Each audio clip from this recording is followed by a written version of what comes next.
So I was talking with Jason on the phone earlier today, and he said, you know, it doesn't feel like there's much to celebrate this year for 4th of July. Actually, the first thing he said was, of course, you understand I explicitly give you permission to share this with your viewers on the live stream tonight. And I said, of course.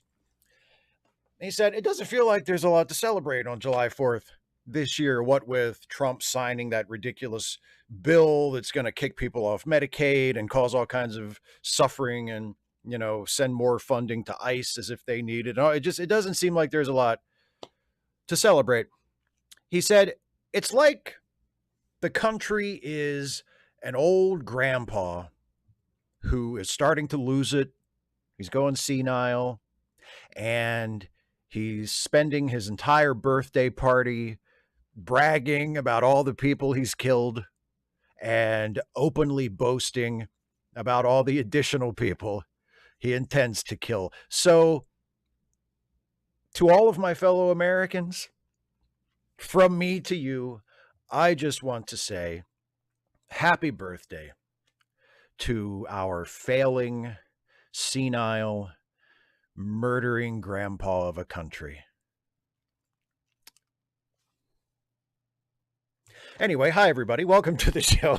Thank you for being here. I'm glad you could all make it. There we go. I just needed to silence my phone.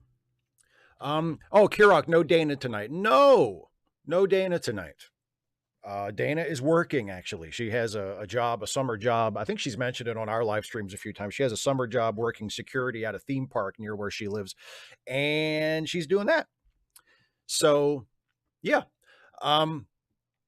Anyway, thank you all for being here. Happy Independence Day to those of you who celebrate. And as usual, I will be answering questions that were submitted ahead of time by my wonderful Patreon patrons and channel members for the first part of the show. So if you are with us live and you have something you would like to ask me about, something you would like to hear me talk about, something you want to show me in the live chat, whatever, I will get to those in the live chat after I have finished with the patron questions and the patron and member questions. So please hold on to those if at all. Anything you want me to see in the live chat, please hold on to whatever you want me to see until I get through the patron and member questions if you can. Also, one quick note. Some Random Geek has mentioned it a few times in the chat. So Geek is currently streaming over on their channel. And part of the purpose of streaming is to raise some money for their friend Phoenix, who, as is often the case, unfortunately, is in some financial difficulty. Now, I have set this live stream, my live stream that you're watching right now, to automatically redirect to Some Random Geeks live stream, which I believe will still be ongoing when this stream is over. So if you want to go and watch Geeks live stream and hang out over there and maybe support Phoenix, just keep watching this, and when this ends, you'll automatically be redirected over to Geek. I think, I've never done this before, but I think that's what's going to happen. But if it doesn't happen, a link to Geek's live stream is also in the video description of this live stream. So if it doesn't automatically redirect you and you are interested, you can just click the link, or you can just tell me to fuck off and go watch Geek stream right now. Whatever you want to do. Anyway, start of show housekeeping taken care of, I believe. So now let me turn my attention to the patron and member questions, and let's answer a few of those. Let's answer all of those, shall we? First question from William Tucker, who says, do you have more hats? I have none other than a boonie hat, which is lost, so no hat. I'd like a hat, but I have such a fat head. I'm not a fat head, but it's big, you know? Remember Vincent Price's Egghead on Batman? That's me. Really great commentary on AI, by the way. This was a human-originated question. Maybe next time I'll submit it to AI. You're going to ask AI if AI has any additional hats?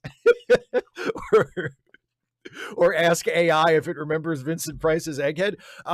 I do have other hats. I tend to only regularly wear one hat at a time, but I do have other hats. I liked the Maryland one, even though I did mistakenly put the patch on upside down, which I have since reframed as an intentional political statement.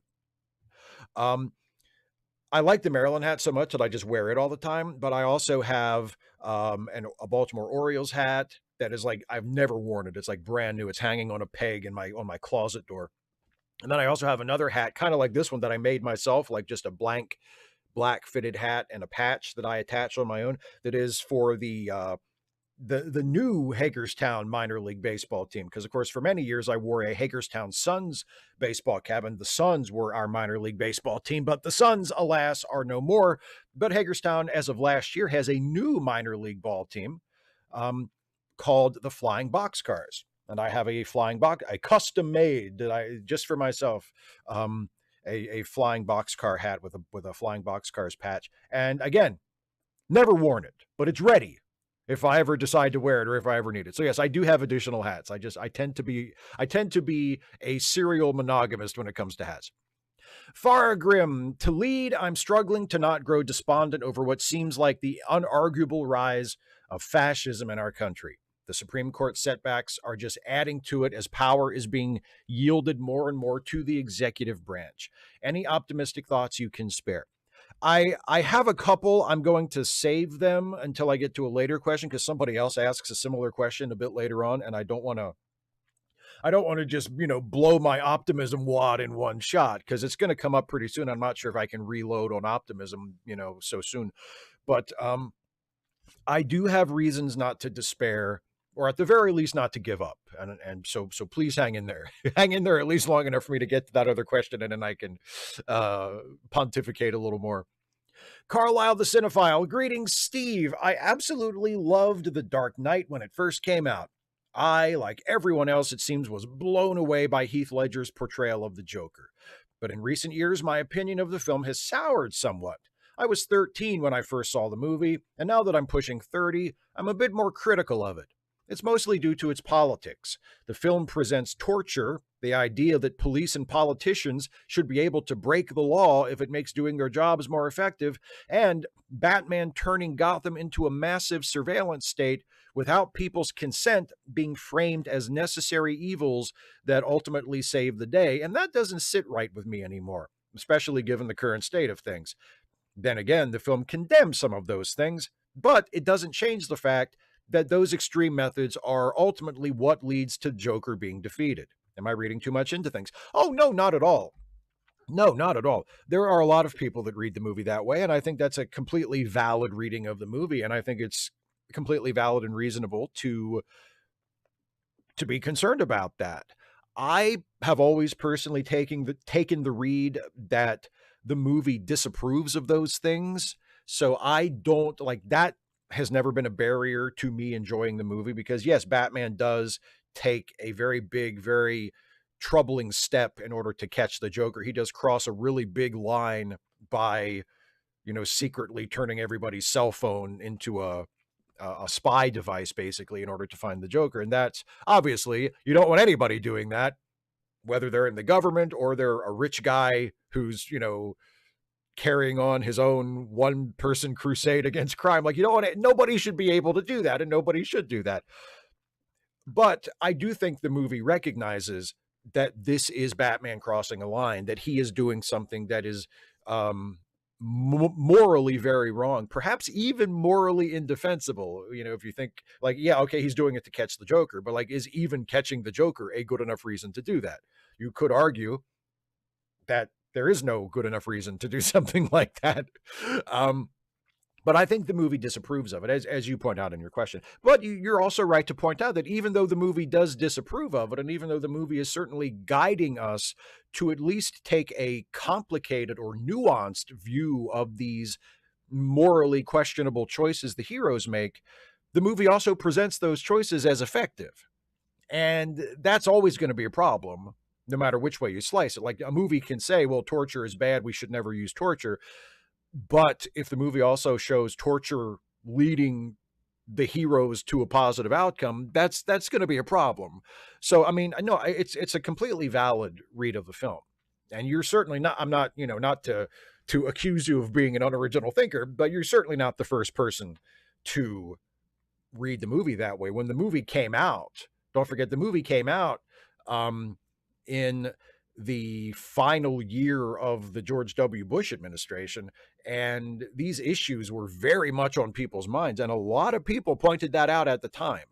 And a lot of people, even I think unfairly, accuse the movie of being like right-wing propaganda or Bush administration propaganda. I don't think it's that at all, and it certainly doesn't intend to be that. But I mean, a lot of people picked up on those themes and on those problematic elements. So no, you're not reading too much into things at all. General Contact Unit Problem Child. Here's what I'd do for a pro-labor story set in the Star Trek universe. It's 2159, and the Romulan War is on. Earth decides it needs to arm its outer colonies in Alpha Centauri and Vega. They commandeer a bunch of civilian freighters, take weapons to them. This will take 4 round trips, but after the second, the ECS Union calls a strike. During the first 2 trips, the convoy lost a handful of ships to piracy. Earth views this as acceptable losses, but the Union is demanding they actually have proper defense. Instead of negotiating, Earth just labels the Union unpatriotic. They decide, since it's a relatively simple route, they can just automate the ships. This goes horribly wrong when Nausicaans figure out the ships are unmanned and hijack them.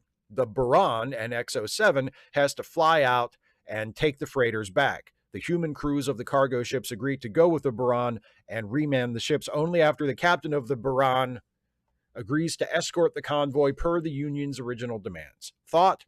I think it's a great idea. I would have it not be the Nausicaans. I would have it be some other alien race that was just made up for that story, because that eliminates one Easter egg, and I'll get rid of those any chance I get, because like it doesn't need to be the Nausicaans. It's just that's just a familiar race from another Star Trek show. I would call them something else. I would have them be different aliens. But other than that, I think it's a really good idea. I think it's a really good idea. I don't mean to undersell it by moving on so quickly, but I got a lot of questions. And it is seriously, I really like the idea. Congress, paging Congress, one particular parade is on parade.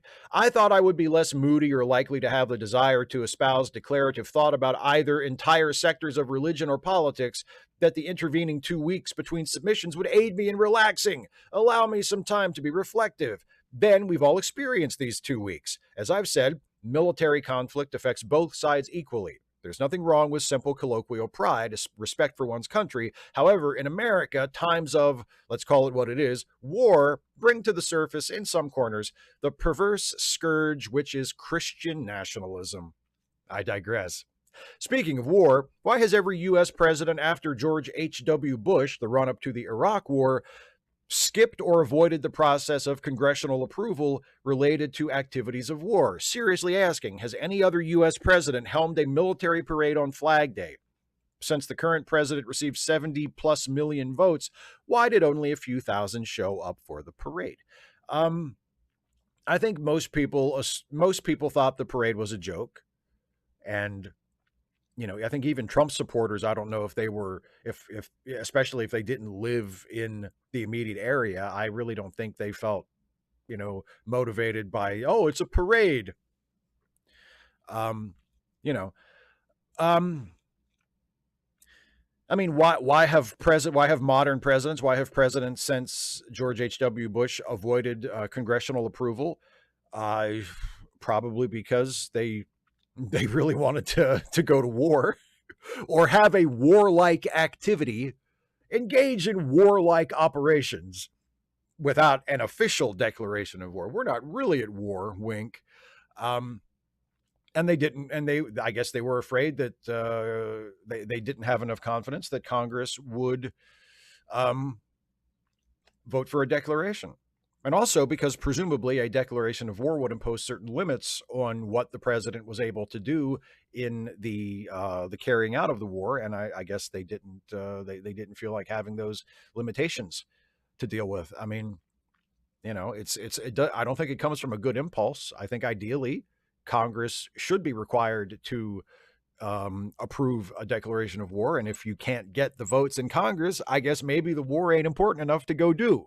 That's kind of the point. That's sort of why we put that in the Constitution.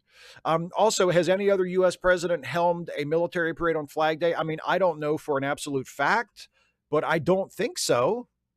In fact, uh, the justification for the parade on this particular Flag Day, of course, was the anniversary, the 250th anniversary of the United States Army, and I looked it up. What was done for the 200th anniversary 50 years ago, and the president gave a speech at a fort. That is, there was some kind of occasion to mark a milestone anniversary of the Army, but was there a parade with tanks and shit down Pennsylvania Avenue? No, there was not. The president went to a military base and gave a nice little speech, and that was it. So, yeah. Anyway, the world needs Guinan's wisdom now. Webster was enterprising. The world actually could use some of Guinan's wisdom currently. According to Google AI, Whoopi Goldberg as Guinan appeared in 29 episodes of Star Trek The Next Generation, also in 2 films, Star Trek Generations and Star Trek Nemesis, also in 5 episodes of Star Trek Picard. Of the 29 TNG episodes featuring Guinan, which are the top 3? Are there TNG episodes or other Star Trek series which focus more on the characters in the 10 Forward Lounge? Did you know that the finale of the series Webster saw him transported onto the Enterprise, complete with cast cameos? Thoughts? Why is it called the USS Enterprise? D. P.S. How is it decided who receives assistance through charitylinks.page? Some random geek's generosity is wonderful. Has he thought of giving to a 501c3 as to not go broke himself? Agent Meister greets you with Peldor joy. What does it mean? We're just packing in the questions, aren't we? A few months ago, Agent mentioned reading a book about Eve's time living outside of Eden. What is that book's title? Okay, I have no idea what the book title is. I do not remember. I would suggest looking it up. Okay, I'll go backwards here. Peldor Joy is a greeting from Star Trek Deep Space Nine. It's a Bajoran greeting. I believe it was used during the episode that takes place during the Bajoran Gratitude Festival. So it's just a thing that Bajoran people say to each other. You decide who receives assistance through charitylinks.page. It's a series of links that you can go to and donate to various people who need money. So, I mean, you decide if you are able to and you want to donate, there you go. It's up to you. I don't know if Geek has thought of giving to a 501c. I have no idea. Why is it called the USS Enterprise D? Because it came, so the original Enterprise was just the Enterprise, and then its successor was the A, and then there was the B and the C, which were mostly off screen, although they pop up briefly here and there, and then the D was the next one in line. And why is it called the USS Enterprise? I'm not sure why Roddenberry called it the Enterprise. He originally was going to call it the Yorktown, but then at some point before the original pilot for Star Trek went in front of the camera, he decided the hero ship would be called the Enterprise instead of the Yorktown. And there probably is a story there that I'm forgetting, but I have forgotten. I did know about Webster, and I know Worf is in that one. I don't know if there's anybody other than Worf is in it, but I know Worf cameos in that episode of Webster. And what are the top 3 Guinan episodes? No, there really aren't any episodes that focus on the characters in the 10 Forward Lounge. I mean, Guinan is really the only 10 Forward centered character that matters. Guinan is really good in Q Who, the first Q episode, or the first Borg episode that also stars Q. She's really good in that. She's really good in The Measure of a Man. She has one of my favorite scenes between her and Picard when they're talking things over in 10 Forward before it's Picard's turn. It's where he realizes that the metaphor he wants to focus on is a slavery metaphor. That's really good. And then let me see. What's another good guy in an episode?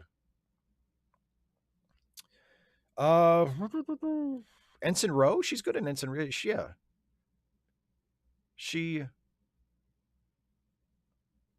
Yeah. She plays a role in Ensign, the first Ensign Rowe episode, doesn't she? She's the one who like brings Rowe into the ready room, I think. I don't know. But anyway, lots of good Guinan episodes. Barry Renshaw. Hi, Steve. A longtime listener, first-time caller. I just wanted to say thanks again for spending time with my daughter, Ace, a few weeks ago on the Star Trek essay. Very much appreciate. That was a ton of fun, by the way. That was a really, really great interview, and your daughter is a fantastic kid. That was a wonderful experience. So I thank you. I've been enjoying all your videos. Trek, of course, the political ones, the world watches, the U.S. with worry and unease. And your comic book ones. Superman is also my favorite character from the time of the late, great Christopher Reeve. My question is, have you considered writing a comic book yourself? Not necessarily superhero, but in any genre. I work in indie comics myself, as well as commercial illustration. All the best. Vive la resistance. Live long and prosper. Once upon a time, I had ideas for a couple of different comics, only one of which was a superhero comic. Actually, technically, I guess two of them would have been superhero comics, and they were all kind of spun off of each other. I had like a central idea that would have been a superhero comic, and then there were other comics that would have existed kind of in the same world as the superhero comic, that but they would not have been superhero focused. They would have been about other things or other characters. One of them was a vampire comic. One of them was a crime comic. It would have been like it would follow, the characters would have been cops. So I, once upon a time in my early 20s, I had ideas for comics, and none of them ever went anywhere because I had no outlet for it, and I am not an artist. And at the time, I did not know anyone who worked in indie comics or was a commercial illustrator. None of my friends were good enough artists that I thought, hey, would you want to draw this? Would you want to make this with me? Like, we could actually do like an indie comic. Never happened. But I don't think I ever even wrote like complete scripts for any of them. It was just ideas, and I had one of them, I think the vampire comic, I did at one point I did have a few storylines mapped out, at least in some amount of detail, and I can vaguely remember a bit of it, but it's been so long, and I don't think those notes even exist anymore. But yes, short answer at the end of my long answer, I did at one point consider writing comic books or doing something with comic books. Yeah. Matthias, hi Steve. Even as a Superman fan, do you not get tired of seeing the same DC comic stories being continually retold? With every angle of the Superman story now seemingly explored, isn't it time we left Superman behind as a job well done and moved on to further explore the lesser known DC comics? On a slightly different note, would you agree that the writers erred when they refined the role of Superman, because by making him so powerful, he makes every threat and ally rather redundant? Justice League 2017 seemed to assert that traditional kryptonite was only a temporary setback for Superman, and that even in combination, the members of the Justice League were no substitute for his power. Aren't superheroes better when they have almost as many weaknesses as strengths? Well, to your first question, while I do think that adaptations of comics have tended to draw from a very narrow pool in terms of what parts of the source material they adapt. And like for me personally, I would be completely happy if superhero movies that are based on comics never directly adapted anything. Like, I'm completely fine and even in favor of superhero movies that tell completely original stories. So it's not, oh, this Superman movie is an adaptation of this superhero comic. I mean, everything is like an ingredient in the soup. You know what I mean? Like, you can draw inspiration from things, but like, do I think that somebody should do a multi-$100 million live action adaptation of All-Star Superman? Not necessarily, or any other particular Superman story. Like, no, like, I would like for storytellers who want to make Superman movies, or who are given the opportunity to make Superman movies, to have a Superman story themselves that they want to tell, and then tell it. That's what I want. Or Batman or Spider-Man or the Fantastic Four or whoever, right? That's what I would prefer. Tell original stories with the movies or the TV shows or what have you. And I mean, that is mostly what is done, but like, and also, yeah, we don't need to see origin stories anymore. I don't ever need to see the planet Krypton ever again. I've seen it way too much as it is, right? I don't ever need to see Crime Alley and little Bruce kneeling over the corpses of his parents. Like, I know why he's Batman. I don't need to see it anymore, right? So yes. As for, I mean, I don't think we should like leave Superman behind, as in let's just not do Superman movies or TV shows anymore. But yes, it would be nice to explore different characters. Of course, there's a vast variety of just DC Comics characters that have never really been paid much attention in on television or in film. And yes, of course, I would love to see more of that. But it's more important to me that if you are going to keep doing Batman movies and Superman movies, just keep doing original stories. Don't try to directly adapt things and don't cover the same territory that others have already covered. And as for Superman's power level, I honestly don't think it makes any difference. I think that is a red herring. I think a good enough writer, a good enough storyteller can make a compelling Superman story regardless of how strong he is or how invulnerable he is. I really don't think that makes any difference. Personally, I have said many times, maybe my favorite version of Superman in terms of like his power level and his capabilities and just who he is and what he's like as a character is the Fleischer Brothers cartoon from the 40s, where he is relatively underpowered. Like he can fly, bullets bounce off of him, he has the eye stuff, he's super strong, but that's really about it. He's not depicted as this unstoppable force. He's not depicted as like this godlike figure who could drop kick the moon. But, he's Superman. I like that. I don't think he needs to be any stronger or any more powerful than that. But I mean, I'm getting ready this weekend to shoot a video about All-Star Superman. He's incredibly powerful in that. And that is not a barrier at all to making him a compelling character. So it's all about the writing and it's all about the approach. The actual power level of Superman within the story is meaningless if you know what you're doing and if you have a good story to tell with him. Matthias via YouTube. Hi, Steve. Do you think it's now time for ordinary U.S. citizens of every state to demand a constitutional convention by peaceful protesting, and also time for the American working and middle classes to demand that American billionaires deliver them their fair share of USA wealth via well-targeted and peaceful strike action? If world history is anything to go by, capitalists/fascists equate worker strikes with communist insurrections and tend to respond to even the most peaceful strike action with disproportionate force. But in aspiring for every POTUS to be the unrestrained leader of the free world, the U.S. seemed to have put a paranoid schizophrenic man-child in charge of the world's biggest military armada and nuclear deterrent. So in my humble opinion, democratically minded small d U.S. citizens have a responsibility to pull humanity back from the cusp of World War III whenever personal circumstances allow. I don't think the rest of us can help you now. Don't let the bastards grind you down. No, I think all of those are really good ideas.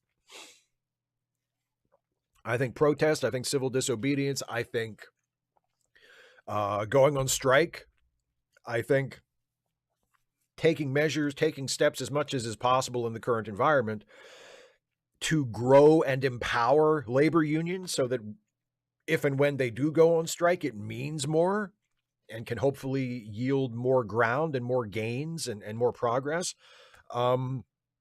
Yeah, I think all of that is a great idea. As for the Constitutional Convention thing, I mean, that gets brought up every so often. I mean, I'm not saying that I wouldn't love to see it. I don't know how realistic it is.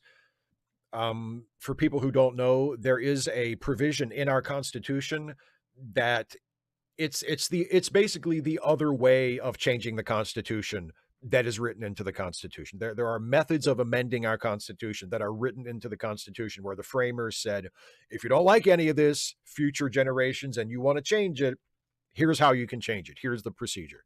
And the most commonly used procedure is the amendment procedure, but there is also an allowance for the people can just convene a new constitutional convention and basically just rewrite it. Just write a new constitution. And if you can get enough people to approve it, then okay, new constitution. And yeah, I mean, it's theoretically allowed under the current law, but it's nothing like that has ever been done. But I'm not saying it's a bad idea. David Colby isn't out of order. This whole damn system is out of order. I love it. Oh, one of the best, like, just completely ridiculous moments in Al Pacino's career. Just, oh my God. Ladies and gentlemen of the jury, you are not going to get that man today because I'm going to get him. It's great. Anyway, I have a pitch for a Star Trek episode. We begin with 3 admirals looking down at the captain, and it's like, the court is called to order. To try Captain Main Character for violating the Prime Directive. Fade to credits. Ominous sting. The episode then runs down the events of a Prime Directive episode in flashback, intercutting between the past and the present, with the admirals picking apart the choices, characters defending themselves, anthropologists being brought in as expert witnesses, the whole shebang. The ending has the admirals finding the crew clear of all charges, and it turns out that this is standard procedure every time a starship violates the Prime Directive, because they do it all the time for obvious reasons. The court-martial is like when a captain loses a ship to determine that the ship was lost for good reasons, that avoidable mistakes weren't made. I think it'd be a fun riff on an old premise. I agree. I think it's a great idea. It's two really good Star Trek ideas in the same Ascoy, because I liked 255 AD's version, or 255 AD's pitch as well. No, I think this is a great idea. It's a great idea. It's a great riff on the Prime Directive episode where, like, it's, oh, should we violate the Prime Directive or not? And it's combining it with the courtroom episode, and Star Trek loves those, you know? Yeah, I think it's a really good idea.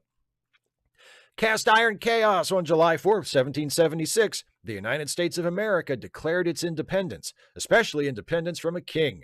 In 2025, we welcomed a king back to this nation with open arms.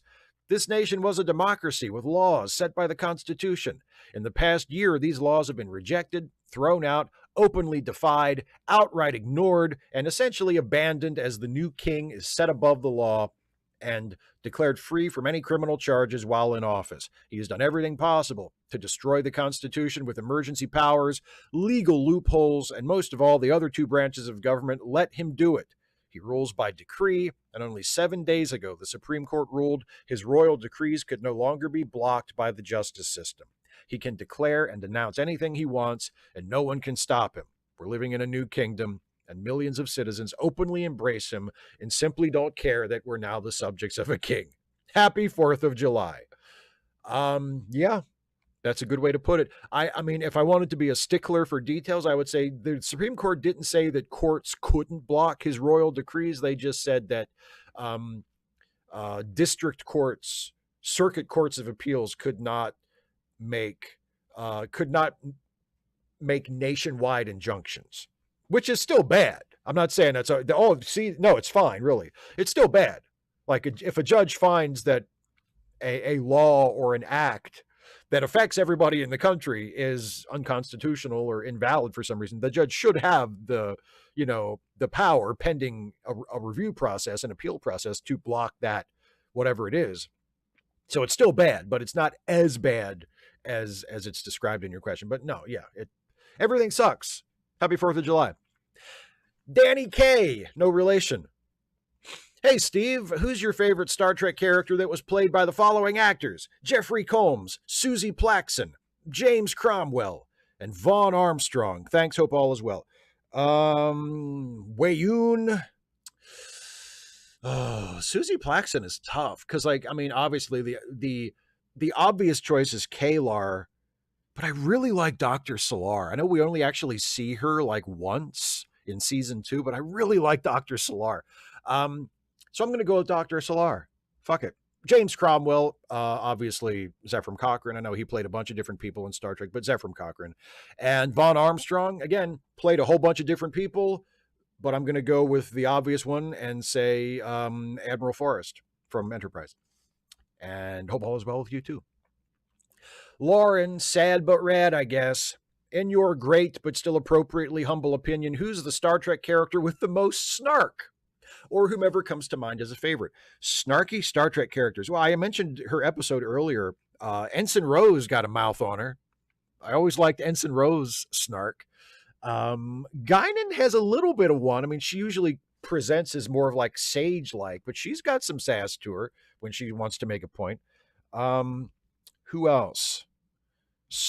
Quark, I guess, on Deep Space Nine. Quark's, kind of irreverent. But yeah, if I had to pick one character, like just who I would go to for snark or for attitude, I think I'd probably say Ensign Rowe. Lee Wells, have you read The Limits to Growth, 1972, I think? And if you have, what did you think of it? Bearing in mind that the economic forecasts are still grow forever, as opposed to Thanos was right. I have not read it. So I cannot tell you what I think of it. But thank you for the recommendation. And maybe if anybody else is interested in economics treatises, they would want to look it up too. So thank you for the recommendation. Some random geek who is currently streaming on both YouTube and Twitch. Some random geek on both. And I mentioned that at the start of the show.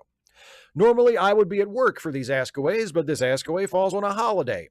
And so, when I can't work at my job, I stream on Twitch and YouTube to try to earn some money on my days off. Not monetize on YouTube, though, but I am monetized on Twitch. But I only make like 10 cents an hour from ads. But every 3 to 4 months, when I get a Twitch payout for $50, it instantly goes to any of my friends who need money. Joanna, Phoenix, Nas, LQ, or Joey. Like how this Blue Sky post explains, which is my pinned post on Blue Sky, some random geek. Phoenix needs $441 by July 11th to have their internet turned back on. And by the way, that post that Geek is mentioning, their Blue Sky post, that is also linked in the description of this live stream. If you want to just click to go to that, there's a link in the description of this live stream that you're watching right now to Geek's live stream over on their YouTube channel, and also to Geek's Blue Sky post that is right there. So I won't be in the live chat because I am streaming, and I don't think it will be entertaining to my audience for me to watch your Ask Away as I stream. But I will lurk, and I will pop in to drop the links as I usually do, as well as the Blue Sky post, in case you forget. To be continued right now. Some random geek who is angry at liberals for being liberals and thus being pro-capitalism. And now the conclusion. Remember, the $441 for Phoenix's internet is just to turn it back on. It's not the entire balance. It's probably $300 more than that for the entire balance, and then $375 for Phoenix's phone bill.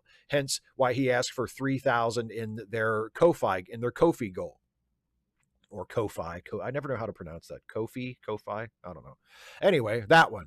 Because they have no income and have to rely on strangers giving him money. And Joanna Roberts still always needs $1,500 each and every month. And Naz the Nico still hasn't gotten her SSI payments as of this Wednesday afternoon. LQ and Naz need $350 before Saturday morning for grocery shopping. And then later, their bills, like I said on this past Sunday's patron and member hangout, what has to happen for my friends is for a sugar daddy or glucose parent, I like that, glucose parent, to just give them all the money they need to live. Going beyond that, capitalism must end. So long as there is capitalism, there will always be poverty, because capitalism requires poverty in order to function. Come to my Twitch and YouTube stream to live about socialism. I think maybe you meant to say learn about socialism. But yes, again, linked in the description. And this stream, when it ends, should automatically redirect anybody who is still watching over to Geek's channel. If you're interested, and you can live all you want about socialism over there, and please, and help out our friends who Geek is trying to raise money for. Agent Meister, whose ears were burning earlier when you were mentioned in a previous question. Agent Meister, that charity money was just resting in my account. Sure it was. Peldor Joy, Steve, I enjoyed your reminiscing over Superman 4. And it got me thinking about god-awful stuff that I like, of which there is many. The Batman serials from the 40s, for example. The first one in particular is bad by any measure, especially its attitude towards Japanese people. But the second one is fine. It's different. I knew going into these things that it wasn't going to be the Nolan trilogy, and I just wanted to experience these often overlooked aspects of Batman history. And you know what? I don't regret the time I spent watching them. The second one is certainly better than some of Frank Miller's Batman books since 2000. Have you seen the 1940s Batman serials, or even some of them? And if so, I'd love to hear your thoughts. Apropos of nothing, did you know that polar bears have black skin under all that white fur? Now, that I did not know. That is interesting. Yes, I have both of the Batman serials on DVD. I have watched them both at least a couple of times over the last, I guess it was probably 35 years ago that I saw the first one. Well, let me see. Let's say 33 years, because I know I got the first one on VHS, as there was a two-tape VHS version. Well, they were both released on two-tape VHS releases, but I got the first one, the 1943 version, at Toys R Us after seeing Batman Returns. I know Batman Returns had come out, and there was, of course, they flooded, anything Batman related, they pushed out as fast as they could. And so there were these new VHS releases of the serials. So I got them back then and watched them for the first time back then. And now I'm 45. So yeah, I've watched them. I've watched each of them at least 2 or 3 times over the last couple of decades, right? Not, I haven't watched them a lot. They're not like my favorite things. And they are both really long because they weren't meant to be watched, in one sitting in your living room. They were meant to be watched one episode at a time for, 12 weeks or 15 weeks at a movie theater. So, but no, they're fun. You're right. The first one is really racist and is just flat out World War II propaganda. I mean, that's why it treats the Japanese character so badly, because it's World War II propaganda, and it's super racist against Japanese people. But and so, if you can get past that, it's kind of fun. It's a curiosity. It's not even one of the better movie serials that you'll ever see, but it has some appeal, especially if you're like a Batman fan. And yeah, you're right. The second one is better. Still not great, but better. And at least it's not as offensive as the first one. And it's probably more in line in terms of its story and its tone with what people would expect from a Batman adaptation made at that time, in the late golden age. Because the second one, Batman and Robin, it was called, the second one came during, I think it was 1948. So it's I guess really more like mid golden age, because I guess the Silver Age is usually, is the Silver Age usually dated to 55? Is that when Showcase #3 came out? 55? I think, or is it 51? I can never know. 51 is when Adventures of Superman started on TV. I can never get the dates right off the top of my head, but it was in the latter portion, I think, of the Golden Age is what we would place it for the second Batman serial. And yeah, it's okay. It's okay. It's fun. It's goofy. It's cheesy. And I did not know that about polar bears. Thank you for increasing my knowledge. The Grumpy Monkey. How now, Steve? While I have you, what are your thoughts on the 1998 Godzilla movie? I remember seeing it in theaters, and contrary to popular opinion, I didn't hate it. I went into it knowing nothing about the Godzilla franchise, but for the most part, I quite enjoyed this movie at the time. I've seen reviews that panned it, and it's easy to see why. I've never gone out of my way to see it after its theatrical release, but I have watched if it was on while I was channel hopping. I know you know a thing or six about the world of Godzilla, so what I want to know is what you think about this movie in general, and if you think it is a bad Godzilla movie in particular. Also, an idea for a future Starfleet job slot. 24th century plumber. I would be fascinated to see the Shivesian take on this aspect of biological waste disposal on a ship like the Enterprise D. Everything from a leak in Counselor Troy's sink to the state of Worf's toilet after a gawk and blood wine bender. Just a thought. It's a good idea. I wouldn't have specific references to TNG in it, because the way I write those is I avoid specific references to actual Star Trek stuff. So he wouldn't be a plumber on the Enterprise D, but I could have him be a plumber on like a suspiciously similar ship, where I could make jokes about characters that maybe are reminiscent of the characters on TNG without, being the same literal people. But no, it's a good idea. I haven't really, that wasn't on my list, but I will think about it and I will add it to my list of possibles and see if I can come up with something. Because it's a funny thing to sort of think about. I have only watched the 1998 Godzilla movie once, and that probably tells you what I think of it. Like, I don't think it's terrible. I'm not someone who's like, oh my God, it's one of the worst movies ever made. No, it's not like a terrible movie, but it's not great. Like, to me, and I know, Isaiah, if you're watching, I know you like it. And, as we were talking about on our monthly patrons and members live stream just over the past weekend, like what you like. If you like the 98 Godzilla, great. Like, I'm glad that you like it. It wasn't my cup of tea. And I thought it was just kind of a crummy, mid 90s monster, or late 90s, I guess, monster movie. Not a good movie, not a good Godzilla movie specifically, but not even if take the Godzilla thing out of it. It's just, to me, I just thought it was a crummy movie. But no, not terrible, like not an abomination, not something that everybody involved should be, terribly ashamed of contributing to. It's just, it's a crummy movie. They make lots of those. It's not that big of a deal. But no, I mean, The thing about a Godzilla movie is it either has to be genuinely really good or bad in like a cheesy, entertaining way, which is most good Godzilla movies. Like, and my favorite Godzilla movie, well, other than Godzilla minus one, which is completely in a class by itself and is an absolute masterpiece.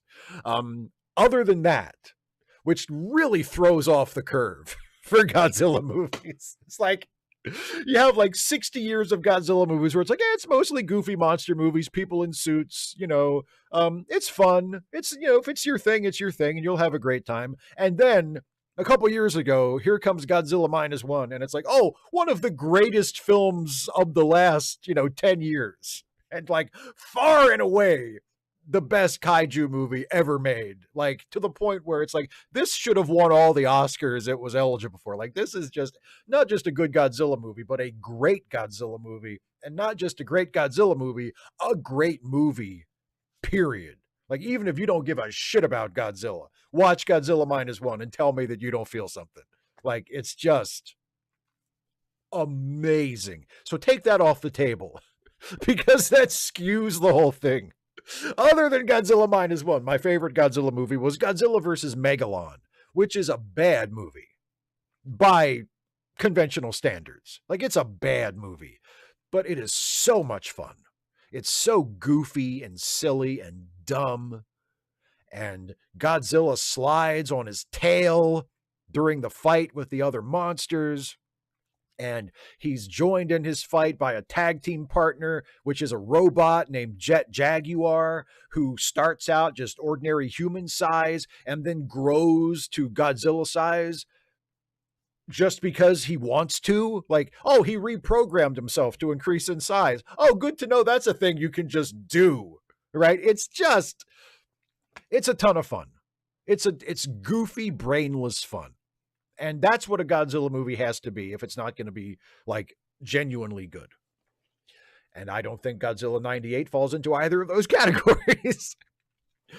Antipope Donkulus I, bless you, my child. 3 classic TV shows debuted in 1966. Star Trek, Batman, and Mission Impossible. Batman was the whitest show imaginable until Eartha Kitt played Catwoman in the final season.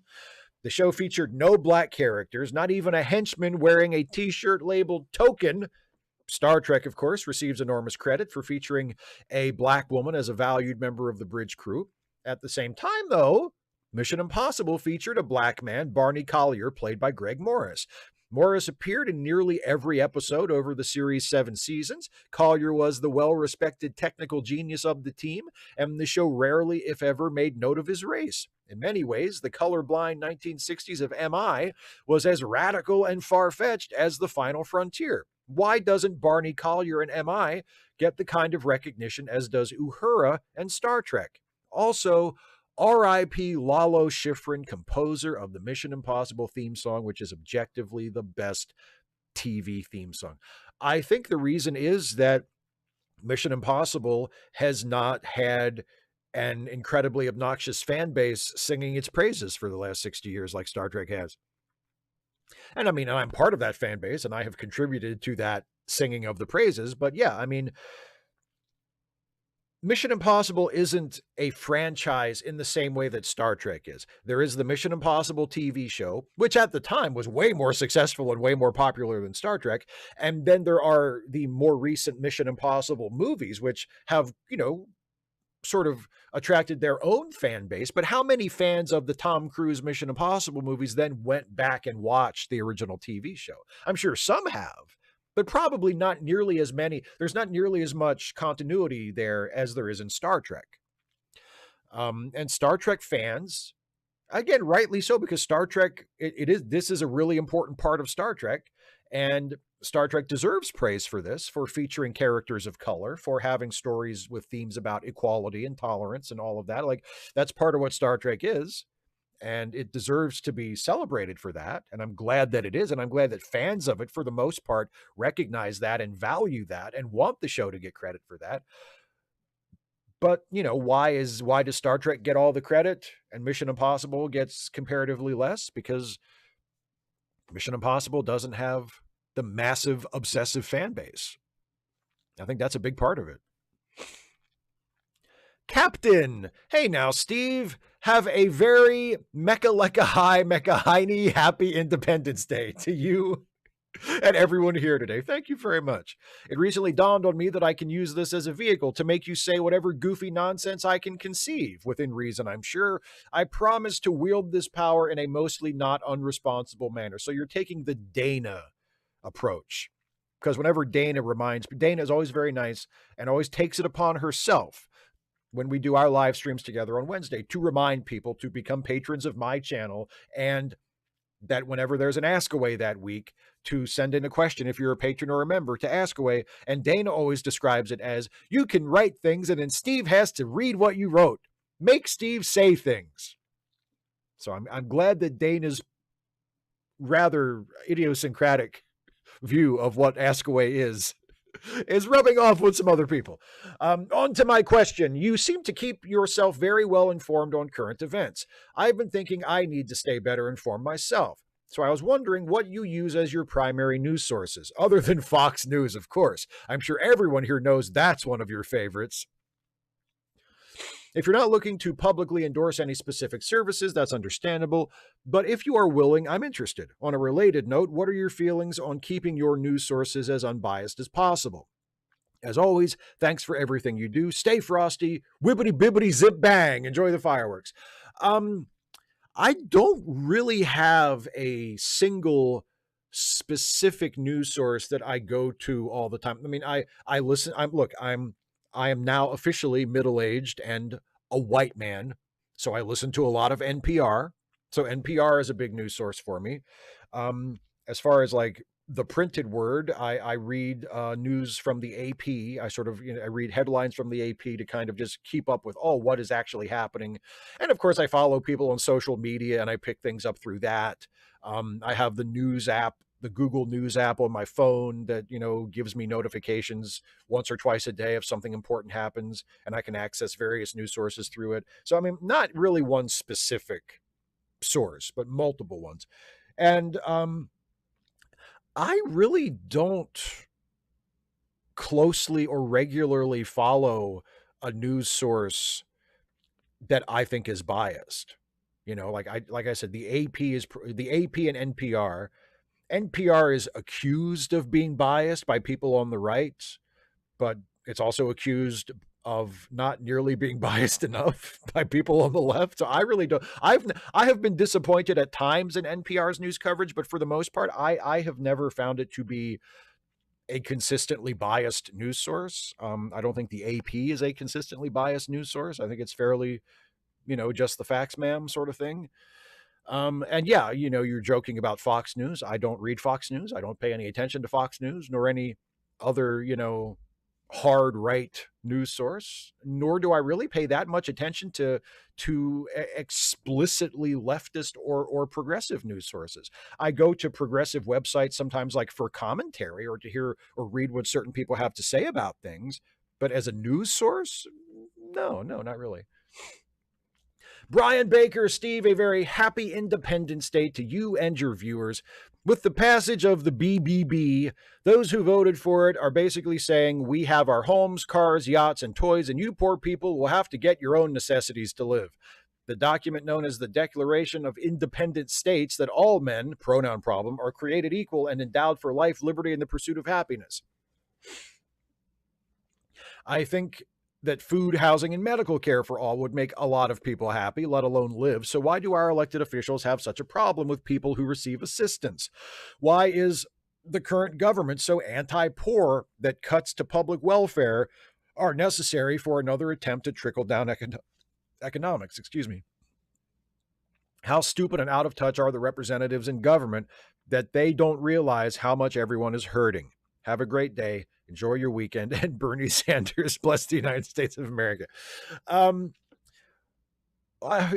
think it comes down to politics. I mean, I think Republicans think they can get votes and have proven that they can get votes by demonizing the poor. by promising people that by blaming problems on poor people, by demonizing poor people, by saying, these people that are on assistance, these people that get welfare, they're all frauds, they steal, most of them don't deserve it, they're just ripping you off.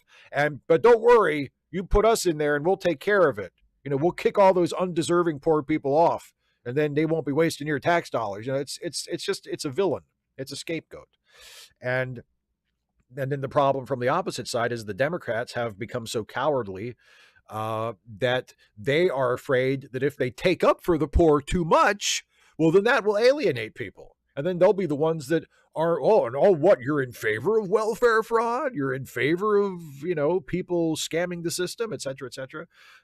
So, it's the old saying that the Republicans don't have a heart and the Democrats don't have a brain. Or I guess it would be better to say if the Republicans don't have a heart and the Democrats don't have any guts. Like that's what needs to happen. The Democrats need to find their guts again and actually start fighting for the people that the Republicans are, screwing over to attract voters and donors to their party. But I think that's the big problem. It's not so much that they're stupid and out of touch. It's that one side is doing it on purpose and the other side, by and large, obviously not completely, but by and large, the other side is too cowardly to actually put up much of a fight. Jim P, happy 4th. Steve, wife and I are making our way through Ironheart, which is excellent so far. So if you had unlimited resources and skills, what would you build? Suit of armor around the world? Have a great weekend. God, if I had unlimited resources, if I had unlimited resources, I would just take care of everybody. I would just give poor people what they needed, especially people, in my immediate vicinity. But I guess if I have unlimited resources, I'll just give anybody what they need. I'll pay the bills of anybody that needs paid. But if we're restricting it to what would I build, I don't know if I would build anything like an iron suit. I would probably use it just for creative stuff. I'd want to make movies. Maybe I would build a theater and fund, theatrical productions and the kinds of productions that ordinarily can't get made because there's not as, they don't sell tickets. There's not as much of a market for it. If I'm financing it all myself, we can put on any play we want. It doesn't matter if it's popular. It doesn't matter if we can find funding for it or if we can make our money back with ticket sales. It doesn't matter if anybody comes, right? We're just doing it to do it for the sake of it, for the art of it. I would do stuff like that. I would use it for creative stuff. I don't know if I would build anything specific unless I would build like a venue for something. Isaiah Taylor, there he is. Happy War of 1996 Day, Steve. The War of 1996 was that July in 1996 when aliens from outer space attempted to exterminate the human race, but we fought back on the 4th of July. 4 billion people killed. Worst couple of days in human history. Is Hagerstown doing anything to commemorate this solemn occasion? LOL. Do you watch Independence Day around this time every year? Not a question, but I see what you mean about Enterprise's aesthetics. Love the jumpsuits and console designs. I also love the early 2000s look to it. Yeah, I really love the look of Enterprise is probably my favorite thing about it. Yeah, in Hagerstown, what do we do to commemorate the deaths of people on Independence Day 96? We have a second giant donut dunk in Town Square. We do that on New Year's, and we also do it in a more respectful, solemn fashion to commemorate the dead of Independence Day 96. No, I don't watch Independence Day every year.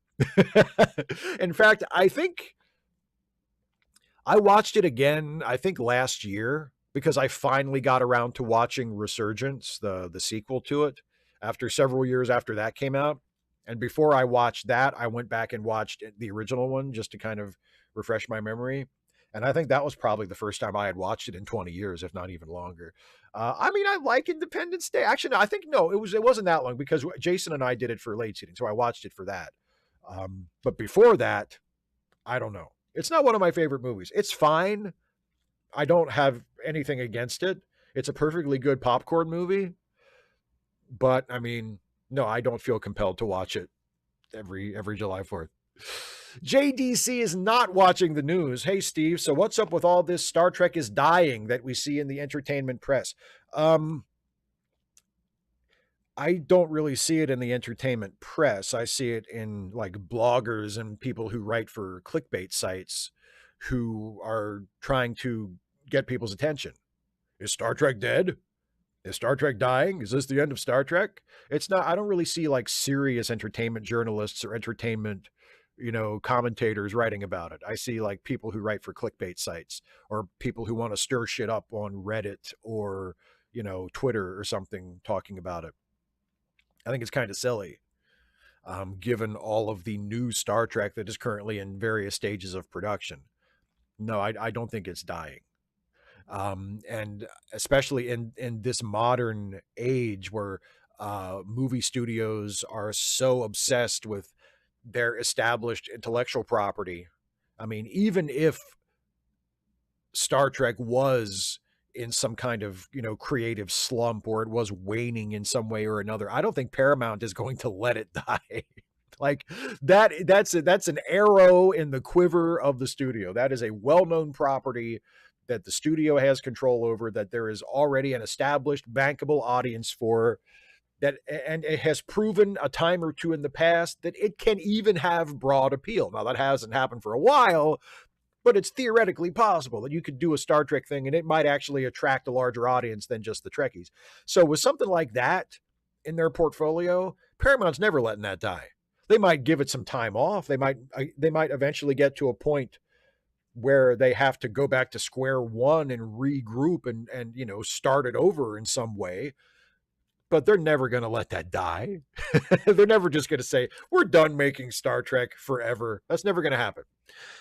Joe McClory. Now, here is the question that I referred to earlier when Carlisle asked a similar question. Joe McClory says, hope you're having a happy 4th.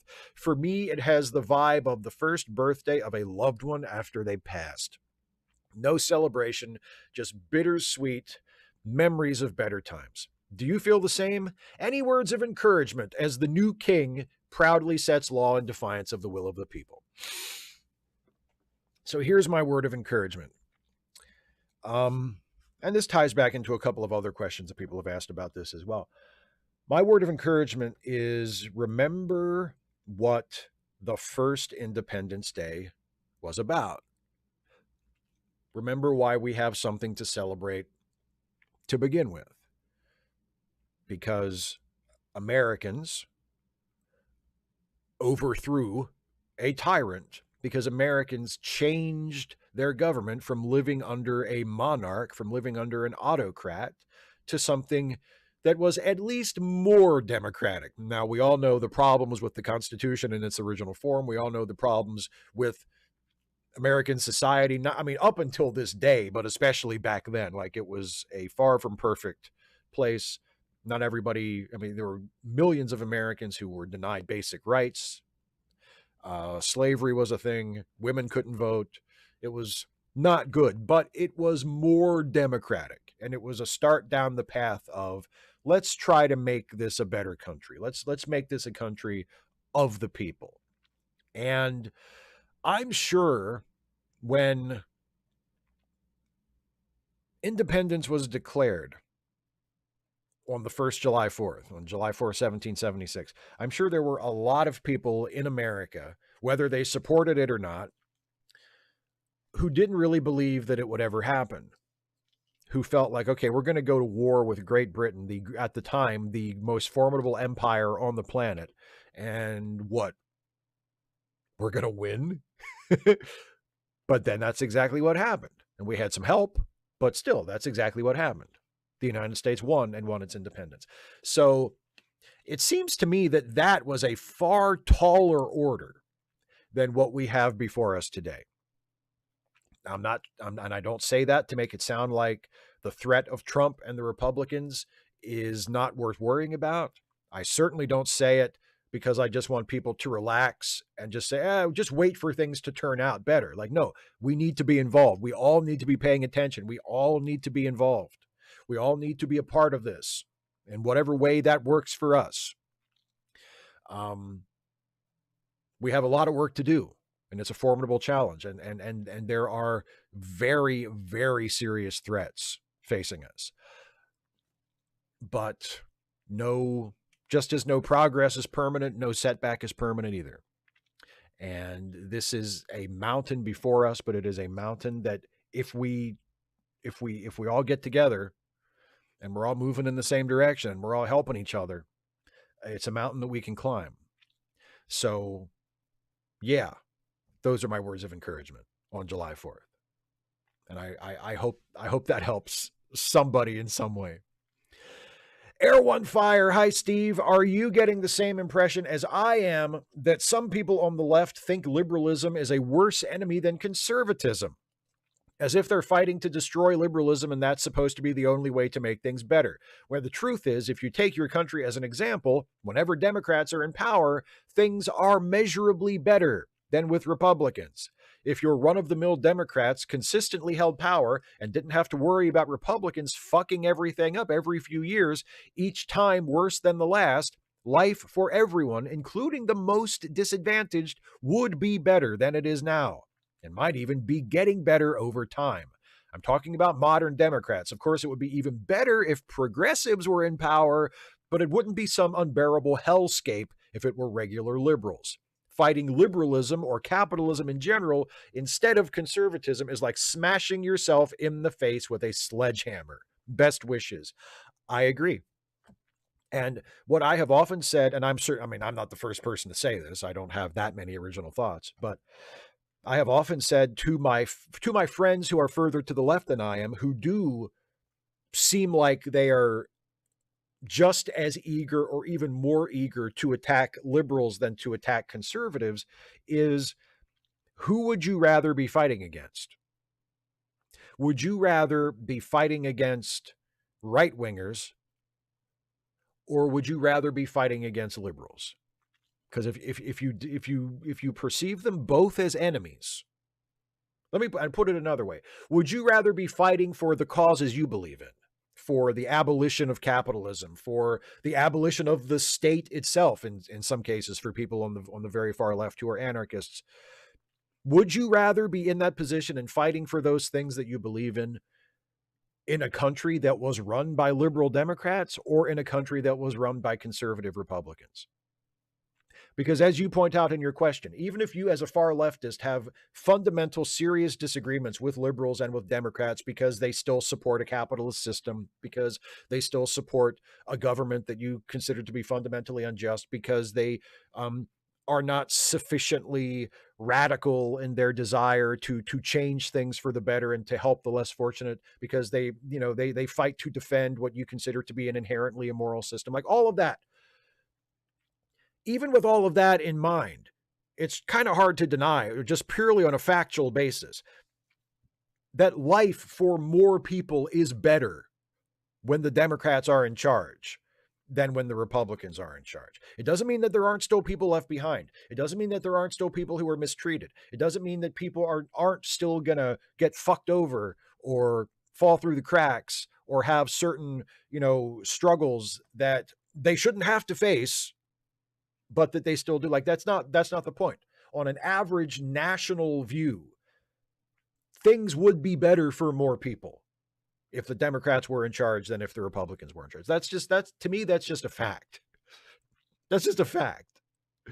So if you are a person on the far left, wouldn't you rather start from there than start from, oh, you can't get an abortion and trans people get no respect and no rights at all, and immigrants are being shipped off to other countries in most cases without due process and without any sort of horizon for what happens to them next. Like all of these things that have happened just in the last 6 months of the Trump administration, I find it very hard to believe that any of these things would be happening under a Democratic administration. Have Democratic administrations had fucked up immigration policies? Yes, they have. Was Joe Biden shipping people off to other countries without due process? No, he was not. So yes, I agree with you, basically, is what I'm saying. I agree with you. Carl the Talking Nerd. Hi, Steve. Just a quick question about The Simpsons. On the whole, I really like the series, and I absolutely love the Halloween episodes. However, I do feel that in recent years, it has jumped the shark, so to speak. Is there one specific episode after which further episodes seem to go downhill, or is it just me? I know this is off topic, but I don't have anything Star Trekky tonight. Regards, Kara. There is no off topic for Ask Away. You can ask about anything. And I love talking about The Simpsons. So I would not say it has been a steady decline from this point. I mean, I do think the show is not as good now as it was many, many years ago. But there are still occasionally good episodes. Like, it's not like every episode of The Simpsons is terrible now. Like, it's just on average. It used to be can't miss. It used to be every episode is great. It hasn't been that for a very, very long time. But for me, and I actually remember thinking this at the time, and we're going back to 1999 is what I'm going to tell you. So when you talk about recent years, 26 years ago for me, it was, I think it's the 10th Halloween show, the 10th Halloween episode, which was the one with the comic book guy, Lucy Lawless one. I think was the last one where Bart and Lisa become superheroes and Lucy Lawless does a guest voice and comic guy is like the villain. And I think one of the other ones was a riff on I Know What You Did Last Summer, where Ned Flanders turns into a werewolf. That's the one. I remember watching that at the time, and I thought that was the first Simpsons Halloween show that I had watched, and that was the 10th one. That was the first one that I didn't think was funny. Like, I mean, there might have been a chuckle here and there. Like, I might have laughed a little bit at some of it, but overall, I did not think that was a good episode. And I still don't. I've watched it again over the years several times. I don't think it's funny. It doesn't work for me. And I can go back and watch really any of the previous Halloween shows, and I still die laughing. Like, they are so funny. They were just, and that to me, that was the chink in the armor, right? That was when I realized, oh, it's not going to be can't miss forever. Like, it's going to fall off, and it may be falling off already. Was every year, the Halloween show can't miss, guaranteed. Laughing myself silly for the whole thing. Brilliant, funny. And then number 10, 1999, a couple of chuckles maybe, not funny. And that was, for me, oh, okay.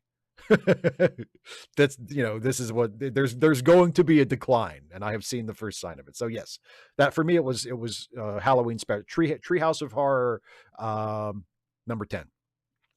Sia Mac, who is wondering if Steve should be taking today off, though we'll still say, good day, Steve. Hope you're well.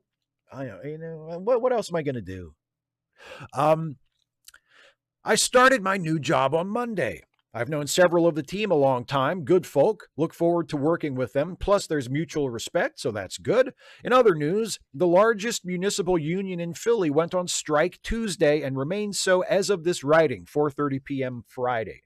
The most visible impact is trash removal has stopped. The city has told folk to take their trash directly to the dump or one of over 60 temporary collection sites. The people understand that doing so would represent crossing a picket line and refuse. See what I did there? Refuse? Refuse? I see it. And I am proud of you. I dropped my Snapple bottle to applaud you because I didn't think that through. Luckily, the lid was on tight. Enough took theirs to City Hall that they've set up patrols for illegal dumping. While some folk are losing their minds, for now, Philly is standing with the workers. Today, LL Cool J, who was to play at the fireworks tonight, said he would not cross the picket line to perform unless the strike ends before showtime. Love to see it. No question, just sharing some solidarity, though feel free to comment. Well, my comment is good job, Philly. I think that's great. I mean, I think it's bad that the union had to strike, and hopefully the strike will be settled soon and the terms will be, good for the striking workers.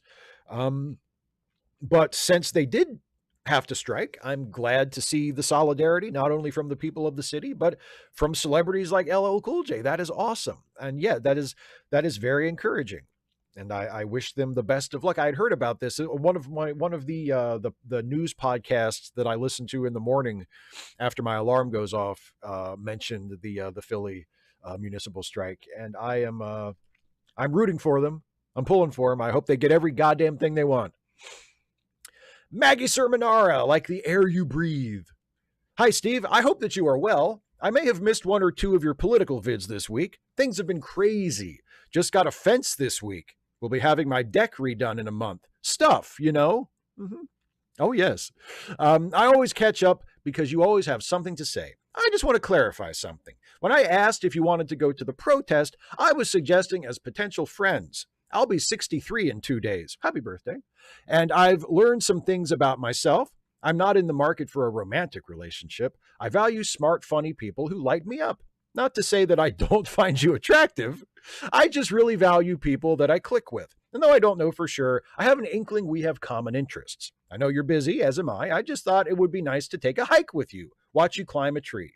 Have a great show. Watching someone else climb a tree, I mean, that to me seems like watching someone else play video games. Like, if you're not going to climb the tree yourself, why do you want to? I just don't. I wouldn't watch someone else climb a tree. But anyway, rest assured, I did not suspect any such romantic motives on your part, Maggie. That's not why I turned down your offer to go to the protest with you. In fact, I owe you an apology because I should have written you back about that, and I never actually did.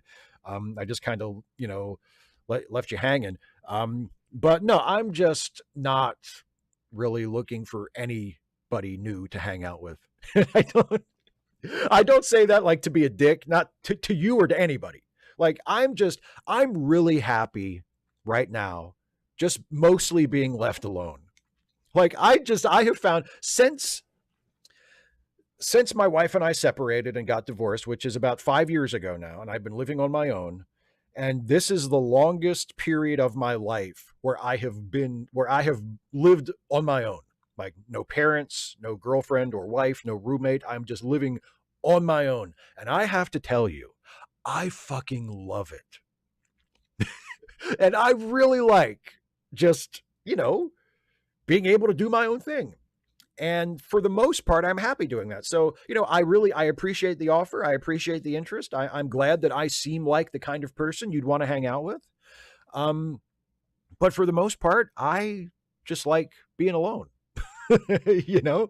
So, but no, I should have written back to you in person to explain that, and I didn't, and that's on me. And I'm really terrible about stuff like that. So I apologize for that.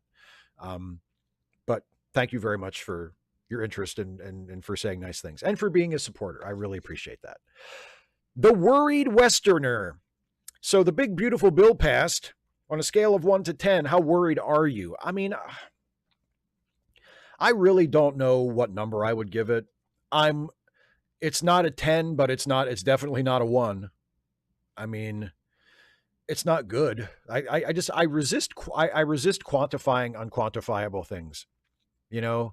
Like when I was young, I would have tried to pick a number. Now that I'm 45, I don't know. 1 to 10, what does that even mean? I don't know. I am not unconcerned. We'll put it that way. I am very, very much not unconcerned. Damian Williams, I just wanted to use my question to tell you how much of a menace Star Trek Online makes Janeway. Species 8472 causes a war between the Klingons and the Federation as revenge for her arming the Borg. And then not one, but 2 alternate versions of her lead an invasion of the main universe. One mirror and one where she's the Borg Queen. Oh, and Mulgrew chews the scenery with her voice acting. The more I hear about Star Trek Online and the various storylines that they have run over the years, the more I wonder if maybe writing for Star Trek Online wouldn't be my dream job in the Star Trek franchise. Because I've never played the game. I've never wanted to play the game. Like, some people have very kindly encouraged me or invited me to play Star Trek Online. I have absolutely no interest in ever playing Star Trek Online. But when I hear about the various storylines in it, it seems like their mandate is just come up with the fucking most bonkers bullshit you can possibly imagine. You know, like, oh, we've got this member of a cast of an old Star Trek show who is willing to come in and voice a character, you know? So just come up with a reason why Michael Dorn is coming in as Worf and just make it as fucking nuts as you can. Right? Or Kate Mulgrew. Oh, we're bringing in Kate Mulgrew. She's agreed to voice Janeway for Star Trek Online this year. Just come up with a story and make it as fucking bonkers as you can possibly imagine. That sounds like my dream job as a Star Trek writer. Like, oh, really? You mean I don't have to give a single fuck about canon or continuity? I can just make up whatever the hell I want? That sounds great. I mean, I'd rather do it for a Star Trek TV show. But having the freedom to do it for the game, like, I would love to do that. But no, I'm never going to play it.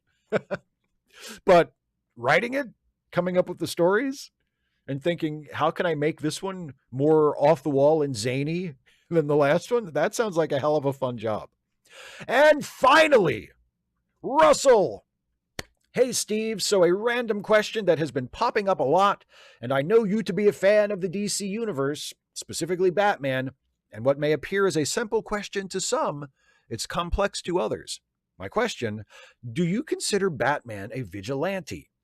If so, is he a criminal? And if he was, to apply our real world to the situation. I ask because look at the Adam West version. Commissioner Gordon asks Batman for help. Wouldn't that imply he is somewhat deputized? You can say the same for the Michael Keaton and the Christian Bale versions. I have yet to see the later Batmans. I ask because the whole premise of Batman is to resort to means that many would say are necessary, kind of like Cisco in The Pale Moonlight. I ask because I've been invited to join a Zoom call at some point about 24, and I think the same questions are going to apply. And since you are familiar with both Batman and Cisco, I think I would begin there. See you soon, and not sure if you find this offensive, but happy 4th. I don't find it offensive at all. Happy 4th to you too, my friend. There are certain versions of Batman, including the Adam West version and the Silver Age comic version from which he was primarily adapted, that are explicitly deputized. I think it's mentioned in at least one episode of the Batman TV series where Commissioner Gordon says Batman and Robin are duly deputized officers of the law. So back then, he definitely was not a vigilante. However, in more modern versions, and also in the original, like, sort of early Golden Age version, and in my own preferred version, like the Batman that lives in my head, yes, he is a vigilante. And yes, he is a criminal. And that's part of what makes him interesting, is that he is technically not on the side of the law. He is breaking the law. He is doing something that in real life, I don't think people should do. I don't believe in vigilantes. I don't think people should take the law into their own hands and go out into the streets and, you know, fight criminals and you know, usurp the job of the police. But when we live in a world where the police are as fucking terrible as they often are in this country, someone like Batman doesn't seem so bad, does he? But that's one of the complications of the character. That's one of the interesting facets of the character that makes him compelling and makes him versatile. You can tell all kinds of stories with Batman. I was just yesterday, I finally got around to listening to the DC High Volume Batman podcast, which is basically like a Batman audio drama. And it's the first storyline was an adaptation of Batman Year One, and a very close literal adaptation from what I remember of the comic. And a big part of that story is the corruption of the Gotham City Police Department and the fact that the cops they're not the bad guys, but they are among the bad guys. Like, the corruption of the police department is part of what Batman is fighting against.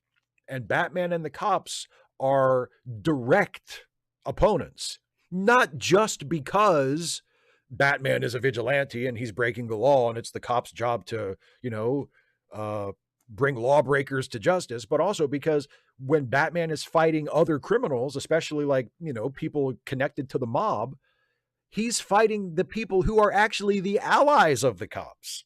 Now, they're not, on paper, they're not supposed to be the allies of the cops, but they are because of all the corruption. So, I mean,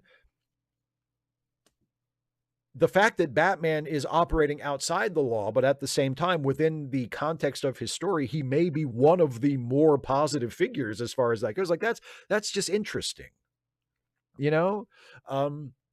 And I've always found it way more interesting to conceive of Batman as someone who is doing something that is, on a certain level at least, wrong, and is definitely illegal, and is definitely not something that we should recommend that people ever want to do in real life. But he's still the hero. He's still the good guy. And why is that? I just think that's a fascinating way to view Batman. So yes, to me personally, I think he is a vigilante and he is a criminal. But as I said, there have been past versions of him where that was explicitly not the case.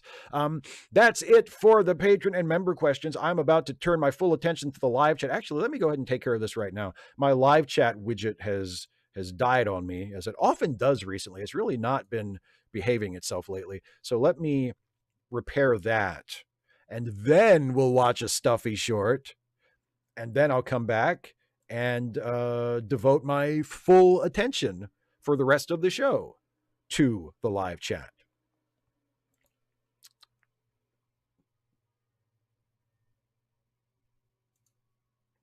Come on, baby. It's like starting an old car. It's like hoping that it turns over. You know, like, come on, baby. There we go. Hey. All right. All right. So, but before I turn my full attention to the live chat, by the way, hi, everybody in the live chat. Sorry if I've been neglecting you. Let's watch a Stuffy short, shall we?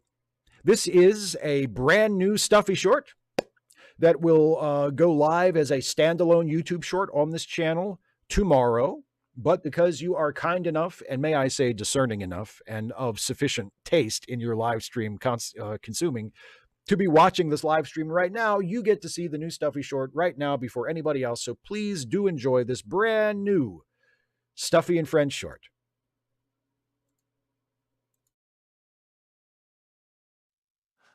I like your use of the phrase outrageous offense to our basic values as a nation, but what if you added onto the end of it, you piece of shit? I'll consider it. Oi. Hi, Jack. Hello, my small, soft friend. Isn't that what your wife always used to say when she saw your willy? Not verbatim. Right then, what's the plan? What plan? Plan for what? It's the weekend. We're a trio of swinging bachelors. What's the plan for how three right-hardy, right-handsome, right-handed lads such as ourselves are spending our time this evening? I'm not sure about swinging or young, but I am right-handed. Me too. Hey, you know what? We should go out for drinks. Really? What an idea. Yeah, and we should go to that new place that just opened in Williamsport. That pub, O'Flanahue's. I hear the food ain't bad either. I'm up for that. Should we call Hans and see if he wants to come? Sure. The more the merrier. Sweet. Hang on. What did you do to me? Not a bloody thing. Yes, you did. I just remembered. You mentioned that new pub. O'Flanahue's. Yes, that one. You mentioned it when you were here a few days ago, and now here I am proposing that we go there tonight. So, he incepted me. I did nothing of the kind. I may have brought up O'Flanahue's. It's reportedly excellent food, pleasant atmosphere, and reasonably priced menu in the natural course of conversation, but that's all. You're setting a pretty low bar for what qualifies as mind control here. Am I? Aye. Now, on an unrelated topic, Stuffy, did you see that blog post going round about how it's now considered more fashionable to wear your watch on your dominant hand? I must have missed that one. Oh, you could ask Steve about it. I mentioned it to him last week. Yeah, I remember you said it's because... You stay out of my head. Can you get him to be the designated driver tonight? Aye. And he's ordering cheesy crab pretzels for the lot of us. Oh, I love those.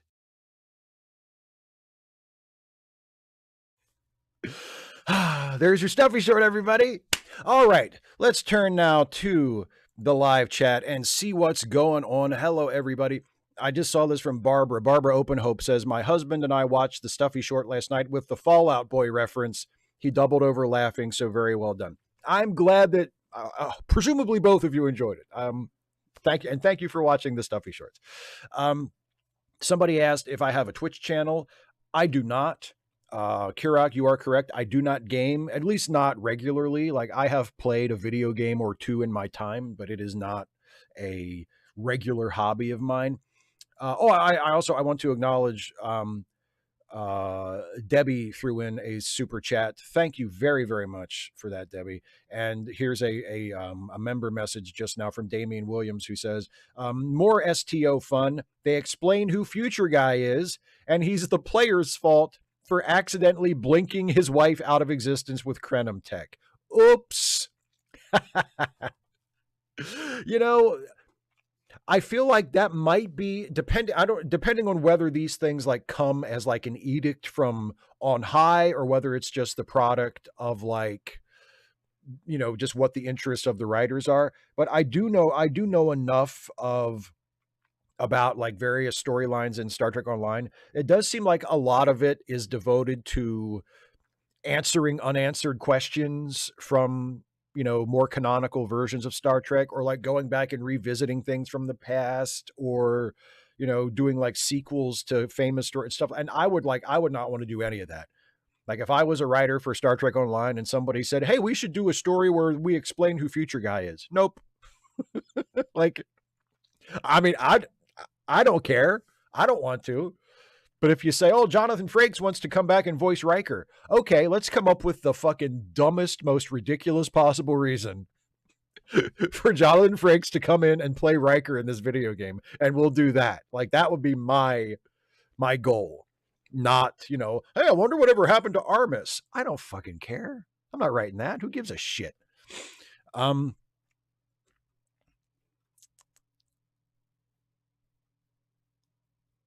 Oh, Kira, crab pretzels. Is that really a thing or a joke? No, there's such, you know, crab pretzels. No, that's a thing. Yes, that is a thing that you can buy in certain restaurants. Yes. You can put crab on anything, man. You can put crab on anything. Crab fries, crab pretzels, whatever. Crab chips. Actually, you could do crab chips several different ways. You could do like a crab dip and then dip a chip into that. Or you could have like the Old Bay seasoned chips, which we also refer to as crab chips. So you could have multiple senses of crab chips. Yes. Yes. And crab pretzels are definitely a thing.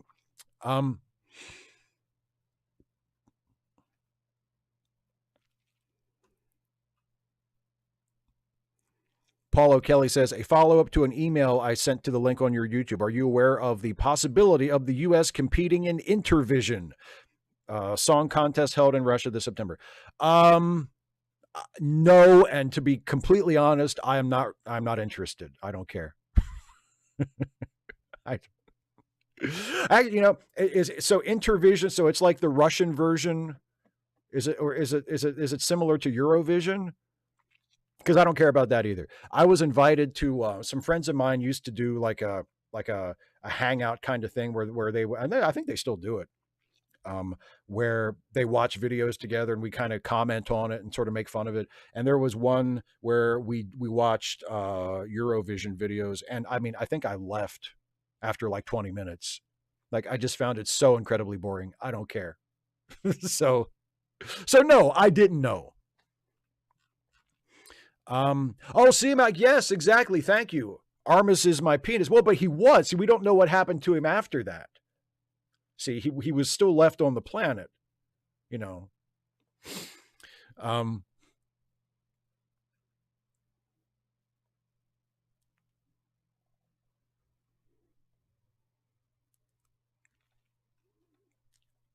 225AD says, did you catch what I did with the ship name, the Baran NX-07? It's not a reference I'm picking up on. I'm sorry. Isaiah says, I make space models with real working lights, as you've seen, Steve. Would you be interested in buying a space model to put in your room? Can I politely say no? Like, again, nothing against you. Like, nothing, it has nothing to do with the fact that it's you.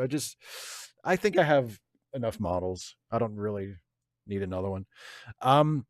Air One Fire says, Steve, can I send you some questions for the Ensign's Log live stream? I probably won't be able to watch live, but I'd like to ask a few things, maybe 3 questions. Yes, absolutely.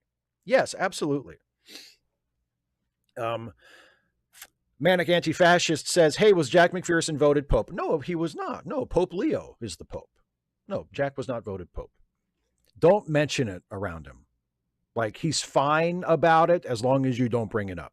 So don't, if you see Jack, don't be like, hey, whatever happened to you becoming the Pope? Just don't even mention it.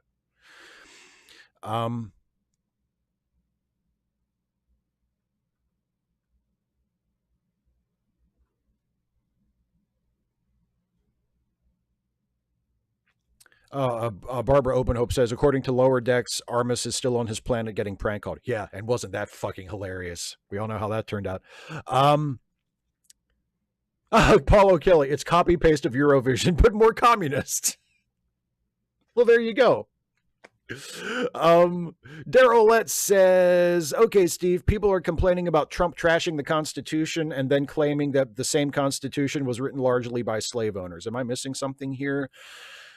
I do think there's room for both positions. I mean, the Constitution was written by slave owners, and that is something that we should be aware of and not pretend that is okay. But at the same time, the Constitution is also a fairly decent framework for a rule of law. And that rule of law has been the basis of the legal part of our society for almost 200 and 40 years now, I guess. 40. The Constitution went into effect in 1787. So 200. It's been a long time. Okay. I don't know about math. It's been a long time. And for Trump or any elected official to simply disregard it or attempt to disregard it is not a good thing. So, I mean, yes, I think you can acknowledge the troubling and very problematic origins of the Constitution, as well as the things about the Constitution that are still problematic that we should maybe fix at some point, while also believing that it's still a bad thing that Trump is trying to just completely ignore it. C-Mac, I like that. LL Cool J, labor loves Cool James. That is great. Unturned says, want to talk about Armus. Okay, buddy. Okay. Oh, the Baran was the Russian built. Yes, 25580. Okay, that sounds familiar now.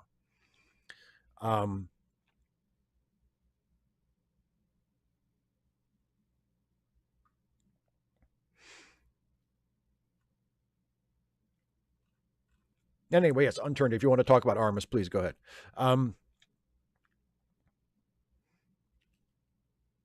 Except Thomas Paine, OG badass, my favorite founding father. Love me some Thomas Paine. Mike again says, no question, just a suggestion. About 10 years ago, I stumbled upon a bargain bin DVD called Standoff, starring Brendan Fraser and Colm Meaney. Check it out if you can find it. I definitely will. You had me at starring Brendan Fraser and Colm Meaney. Absolutely. 225 AD says, do you think Republicans understand there's a political difference between like Kamala Harris and Zoran Mamdani, or has red baiting got them thinking all Dems are equally dirty communists? The second one.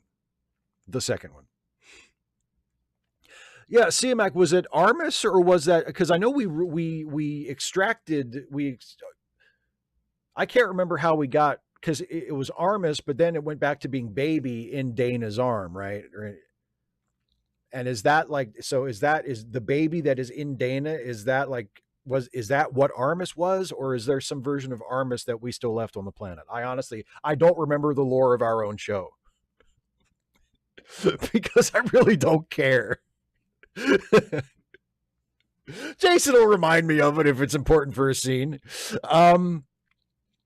Isaiah, your model, if it was a NASA rocket, I'm sorry, man. I'm just not interested. Yvonne Okafor, have you watched any other sci-fi shows other than Star Trek? Oh, yeah. Absolutely. Is there one in particular you're thinking of? Yes, I've watched a lot of sci-fi shows other than Star Trek. Engine Comics with the super chat, thank you very much, says, hi, Steve, Ace's dad here again. If you ever decide to restart your comic book writing and you need an artist, let me know. Just no capes. Okay. I will keep you in mind. I will keep you in mind. Thank you for that.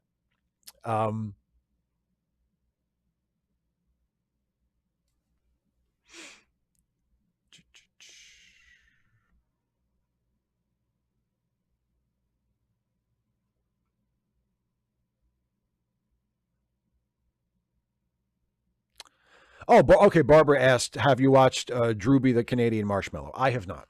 I have not. Cast Iron Chaos says, "Was my Patreon AMA depressing enough? I had to trim it to meet the 1,000-character limit and didn't have space to mention the new concentration camp. Yes, Alligator Alcatraz, which will be mentioned in a very fleeting way in a video that I wrote, that I finished writing today, that I'm shooting tomorrow, that will hopefully be up Monday. Yeah, it's not going to be all about Alligator Alcatraz, but Alligator Alcatraz will be touched upon in it in a darkly humorous way. Prosthetic head. As a Brit, I can tell you my calendar simply says Friday today. Oh, really? It's not a national day of mourning? You're not still all broken up that you lost us?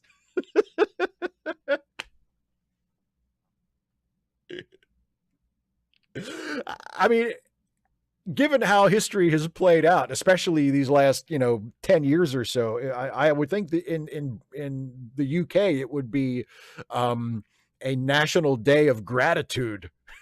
It would be thank God we lost the American Revolution Day.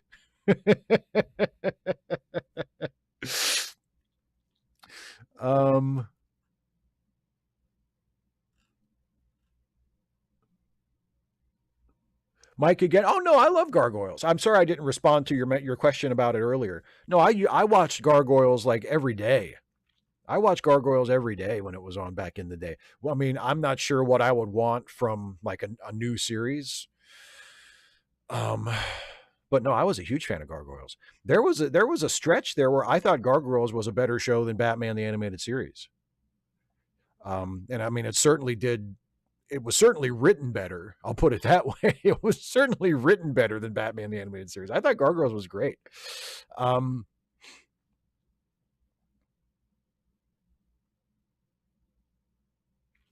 255 AD says, when the right-wing media call Mamdani a socialist, do they need to say, no, seriously this time? We're not pretending like Obama?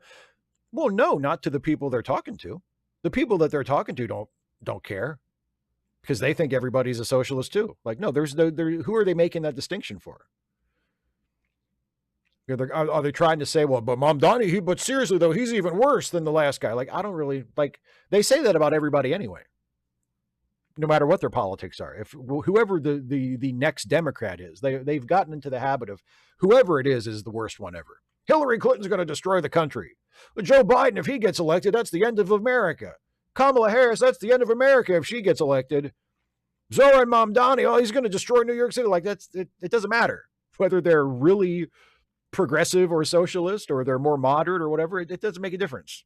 They're going to say the same thing anyway.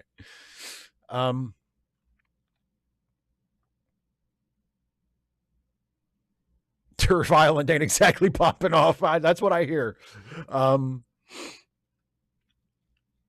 Yvonne, have you ever watched Red Dwarf? I have not watched Red Dwarf. No, Red Dwarf has been on my list of things to get into for many years. It has been recommended to me so many times. I have just never had a chance to watch it, or it's never been top of my list when I was in the mood to start something new. But I am sure that is very much to my own detriment, because I've heard nothing but great things about it, and it sounds like it would be really funny and it would be a show that I would love. So no, I've never watched it. But one of these days.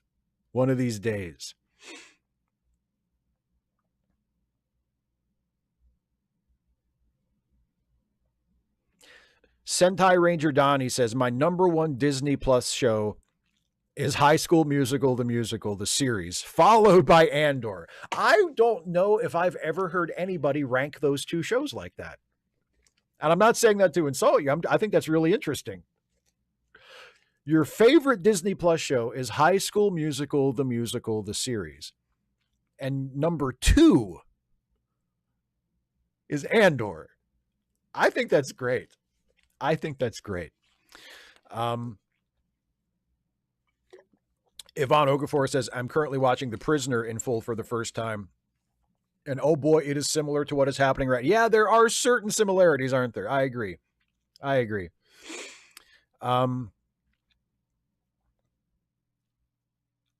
Yeah, and The Prisoner's a great show.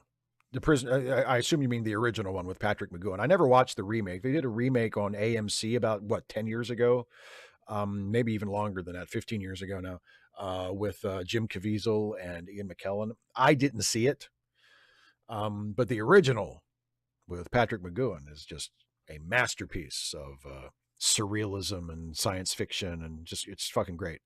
And yes, certain parallels. Yeah, Simon Moody, exactly. Mom Donnie, the 9/11, etc. rubbish. They seem to have forgotten that they thought Obama was a Muslim and he didn't force the U.S. into Islamic law. Makes the panic now even. Absolutely.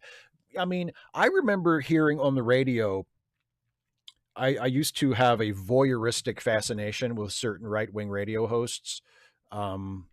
And I remember back during the Obama administration listening to Mark Levin, and he would frequently call Barack Obama and his allies, like the whole Obama government, he called them Stalinists, not just communists, not just socialists, specifically Stalinists, like regularly. Barack Obama. I mean, it's absurd. Like, it's completely absurd. But that's who they, I don't even know if that's who they really thought Obama was, but that's who they wanted people in their audience and their potential voters to think Obama was. And of course, that's who they, I mean, that's their trick. That's their monkey trick. Whoever the Democrat is, it's like, oh, radical leftists, wild-eyed commie wants to destroy America. Like, it doesn't matter. Like I said, it could be Bill Clinton, Hillary Clinton, Obama, Biden, Harris, Mamdani, Pete Buttigieg, Cory Booker, whoever, AOC, doesn't matter. Doesn't matter. Radical leftist, communist, socialist, they're going to destroy this country.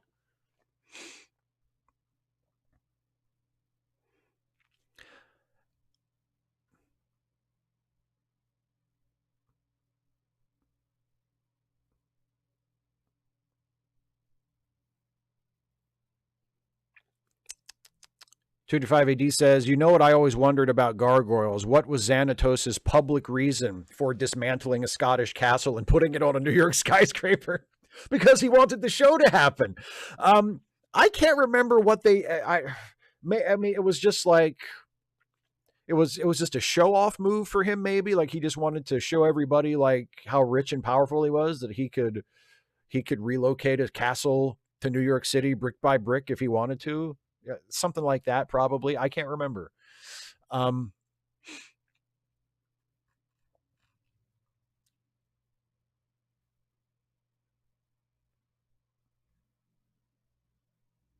Yeah, Barbara opened up. It's funny. I don't remember Obama rounding up his political enemies. In fact, I remember him putting them in his goddamn cabinet. Yes, exactly. Exactly. That was the first, I mean, not the first indication, but that was an indication long before Trump came along as a political figure that people on the right were not talking about the same reality as the rest of us. Because if you listen to how moderates all the way over to the far left talked about Obama and the things they criticized Obama for and the things they wished Obama did that he didn't do, like all of those things. And then you listen to what Republicans and far right conservatives said about him. There's no overlap. Like, he was attacked from the left as being too moderate and too willing to compromise and not progressive enough. And he was attacked from the right as further to the left than Karl Marx. Like, it was ridiculous. And that was and we live in that world today, where people on the right, they're when they talk about politics, they're talking about a reality that does not exist. They're talking about something that is only in their imaginations. And that was the case for the criticism of Obama back during his administration.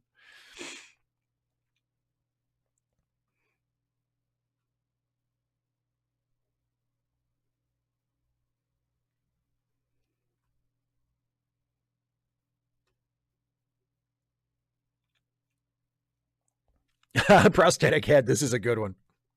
If the Borg came and viewed our social media output, would they hesitate to assimilate our culture? If they were smart, yes. If they were smart, they would. Oh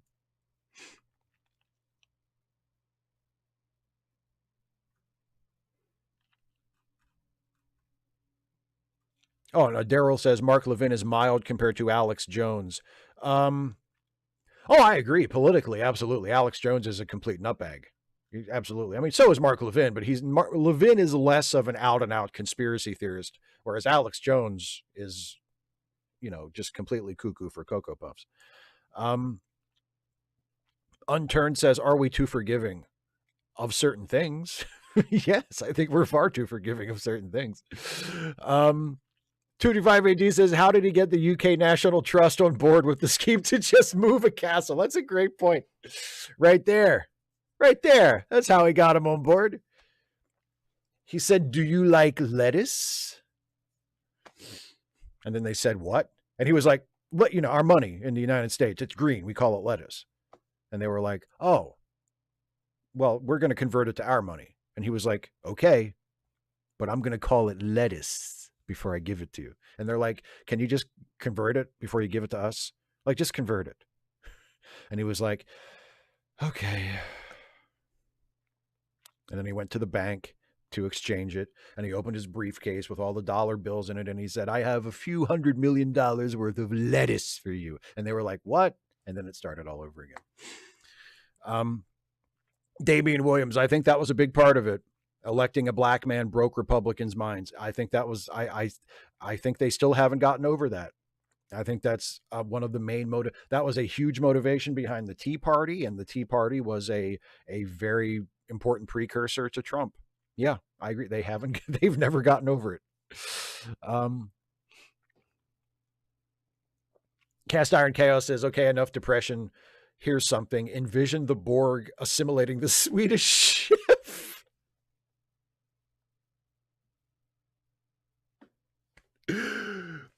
And, it's perfect for him because he doesn't have to expand his vocabulary at all. Right?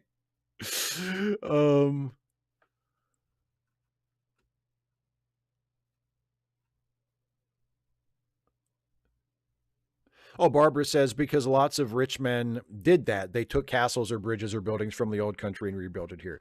Yeah, I've heard of that. I've heard of that happening. Yeah. I mean, the thing is like, well, that's Joe says they're still not over losing the Civil War. That's a great point too. And I agree. But part of that is also the fault of the North and, the winning side in the Civil War, because we didn't make them get over it. I mean, they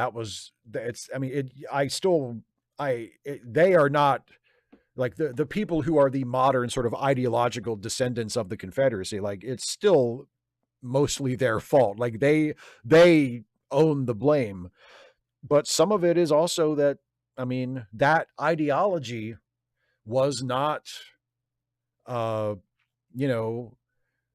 forced onto the proverbial garbage pile of history nearly as completely as it should have been,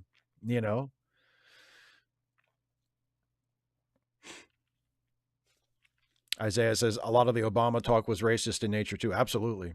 Absolutely.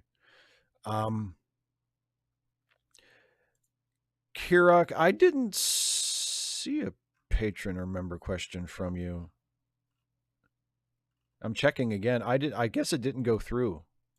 Paul Kelly says, do you think the people in the way of the Texas floods could have been given an early warning if the tech existed to forecast? Yeah. And it's a shame that it wasn't. Yeah. And let's hope for all those kids missing. Yes, absolutely. Any people who are endangered by a natural disaster, let's always hope for the best. CMX says, ending Reconstruction so soon. Yeah, big time. Ending Reconstruction at all, really? I mean, like, well, what's it been? What, about 10 years? Not even that? Yeah, we're probably fine. I think we've gotten over slavery and institutionalized discrimination. Things are probably fine now, right? we can probably just let things go back to the way they were. I'm sure all of those white people who had massive overreactions to a relative handful of black people winning seats in state legislatures, I'm sure that won't turn into like a whole thing. We've got this, right? Yeah. No, absolutely. Ending Reconstruction way too soon.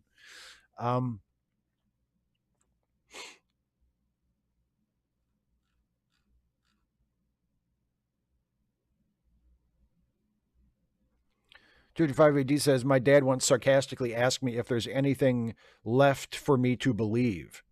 I said, I prefer elected delegates to a more direct, anything too left for me to believe. I said, I prefer elected delegates to a more direct democratic model. He gave me a blank look. Well, that's too bad because I agree with you. I also prefer representative democracy.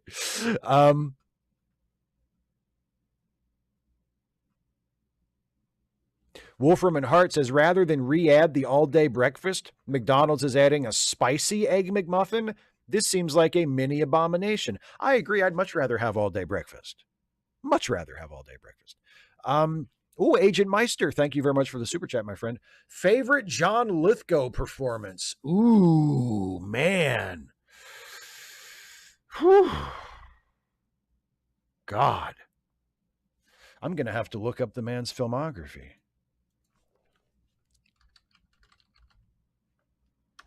I'm sure that there are, but I mean, because like the first, I think of the recent ones, I think of like he was so good last year in Conclave, and of course I think of Third Rock from the Sun, but like he's been in so much shit.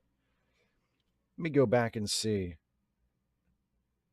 what else he's been in that I have very much enjoyed.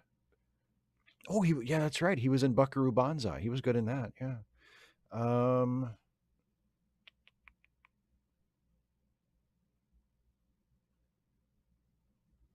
Oh, he was in 2010, the completely unnecessary sequel to 2001. Oh,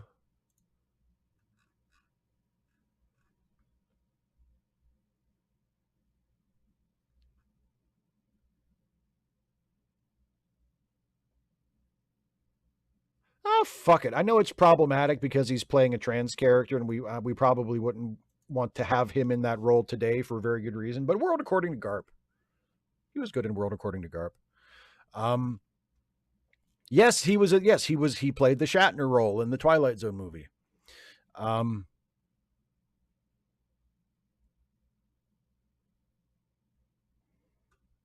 Prosthetic head. Earlier, there was a message that accidentally wrote Ironheart is excellent. The correct word is excrement. Now, come on, I wouldn't go that far. I thought Ironheart was fine. I didn't think it was like one of the highlights of the MCU or anything, but I thought it was fine. It should have been a movie. No reason at all why it needed to be, 6 hours long, but that's a lot of streaming series. No, it was fine. Like I'm probably never going to watch it again, but I wasn't like mad at it or anything. I'm not sorry I watched it. Oh, Yvonne says, night all, hopefully to catch with you all. Thank you very much for being here, Yvonne. It was good to have you. And good night to you too.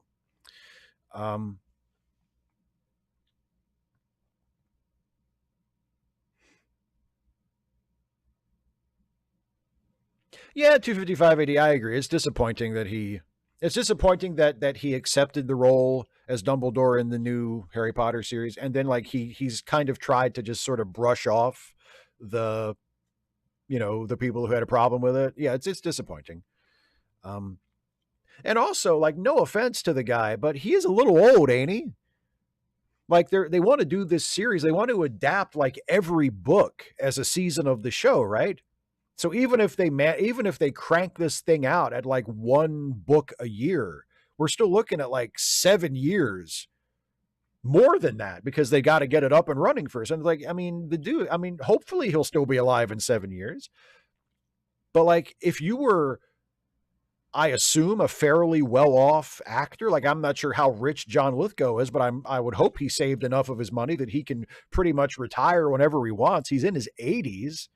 If you were in that situation and you were in your 80s and you had enough to retire on, would you want to commit to a 7 or 8 year project? Because I sure as fuck wouldn't.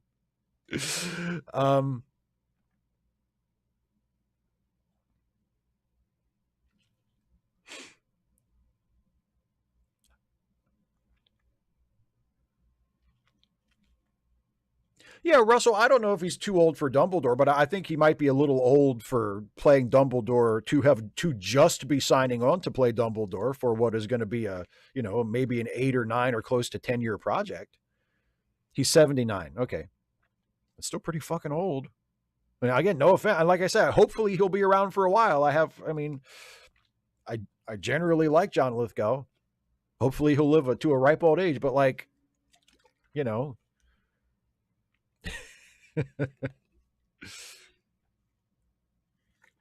CMAC, a 7 or 8 year controversial project. Yeah, that too. Let's please not forget that. Yeah. Yeah. Brian Baker says, if you were to pick a series to follow Strange New Worlds, what would it be? It would be one that nobody's thought of yet. It would be a completely new thing. It would be a completely new thing that nobody has thought of yet. And it would not be a direct sequel to anything. It would not be a direct prequel to anything. It would be about a ship we've never heard of. It would be about characters we've never heard of or never even heard mentioned before. It would be completely new people on a completely new ship telling completely new stories. And I wouldn't care what time frame it was. I wouldn't care if it was 23rd century or 24th century or 25th century or 32nd century. That shouldn't matter. That shouldn't matter. And it would be something new and something that would be its own thing. Yes, Geek, I am going to end the stream soon. In fact, if anybody has any final comments or questions to throw into the live chat, please go ahead and Daryl, happy birthday. Daryl says, I'll turn 70 before the next Ask Away. Well, thank you for telling everybody. Happy birthday. Anyway, I'm going to wrap up the show. And as I said earlier, if I have done this correctly, when I end this stream, if you're still here, you should be taken automatically over. You should be redirected to Some Random Geeks live stream. But if not, he's putting links in the chat, and there are links also to go to Geeks live stream in the video description of this one, if that's what you want to do. But anyway, thank you all so much for being here. It's time for me to pull this train into the station. If you enjoy what I do here on YouTube and you would like to help me to continue to do that, a really good way is to become a patron by going to patreon.com/Steve Shives or clicking the join button here on the YouTube page to become a channel member. Either way, if you become a patron or a member at any level, one of the benefits you get is you can submit questions ahead of time for these Ask Away live streams, if that is something that is of interest to you. And if you pledge, I usually don't mention this on Ask Away, but fuck it. It just came to my mind. If you pledge $5 a month or more, you get a shout out at the end of a Trek Actually video, if that matters to you. So if you enjoy my YouTube work, if you can afford it, and if you want to, please consider becoming a regular supporter of this channel through Patreon or through becoming a YouTube member. Also, don't forget, in addition to the YouTube stuff, I'm on a couple of podcasts. And the podcasts are part of the Let Me Listen family of podcasts, and they are created and have most of the work on them done by the brilliant and hilarious and wonderful Jason Harding, my very best friend in the whole world. And I am on 2 podcasts with Jason. The first is Late Seating, the movie review podcast, where we take a fresh look at classic films and see if they deserve their reputation, whether it's good or bad. Our most recent episode is our review. It's our late seating or let me listen patrons choice episode, our review of Star Trek 6. So if you want to hear me and Jason talk about one of our favorite Star Trek movies, check out the new late seating. And also, speaking of Star Trek and speaking of podcasts, Jason and I are also part of the Ensign's Log, the Star Trek themed comedy podcast that we are on alongside our friend Amanda. And we are currently in hiatus. We are between seasons. We just wrapped up our most recent season of the Ensign's Log a couple of weeks ago, and we're going to take a little break, and then we're going to come back and do a Q&A live stream on this channel at some point relatively soon. We're not exactly sure when yet, but I will, of course, let everybody know when that's going to be, so you can watch it if you want. And then we'll get back into it, but you can listen to all of the episodes that we have currently released of the Ensign's Log. It's a good time to catch up if you haven't been listening and you think you might want to. There are plenty of Ensign's Log episodes to catch up on if you are just starting out. Please don't be intimidated by the number of episodes there are. Anyway, you can check out the links in the description if you want to check out the Ensign's Log. All right. let me go back to the live chat for some final questions, and then I am out of here. And if you want, you can go hang out with Some Random Geek on his channel for a while. Let me see here. Damian Williams says, give me a Star Trek anthology, 1 season, 1 ship or station with a new story and cast. I would be up for that. That was the original premise of Discovery. And then they decided to just stick with the same cast and the same ship. But yeah, I would be, it's something that hasn't been done before, do an anthology show. I'd be interested in trying that out.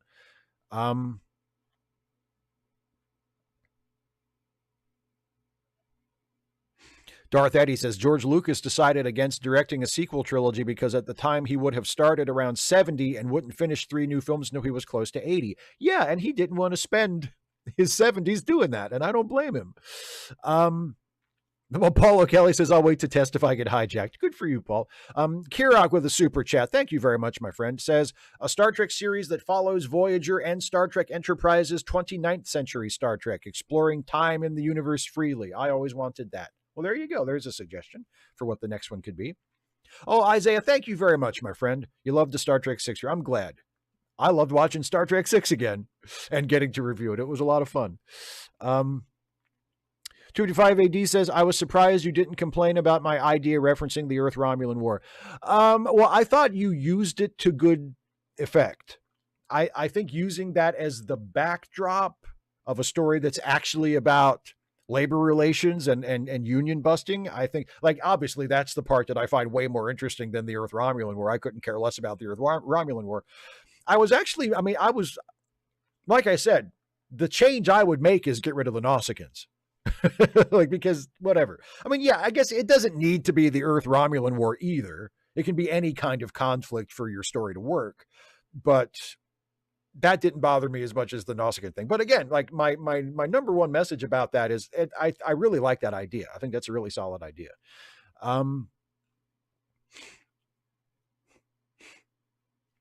Simon Moody says, as much as I've taken great pleasure from the pain in some of late seating, the original 3 Star Wars films were great. The love and riffing was amazing. RD Doobie. Yeah, that's Jason. RD Doobie Doo. Unturned says, Duet Season 1, best first season episode. I agree. I completely agree. All right. I believe that is going to wrap it up. Thank you all so much for being with me.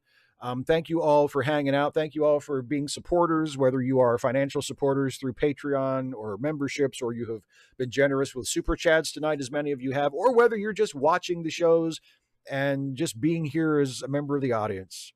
I really, really appreciate it. I could not do this without you. Thank you all so much for being with me.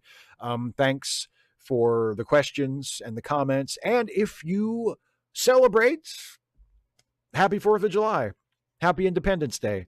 And let's try to make these subsequent Independence Days that we will hopefully be living through together a little better and a little more, give ourselves a little bit more to celebrate. Yeah, anyway, thank you all so much, and have a good night and have a good weekend. I'll see you next time, everybody.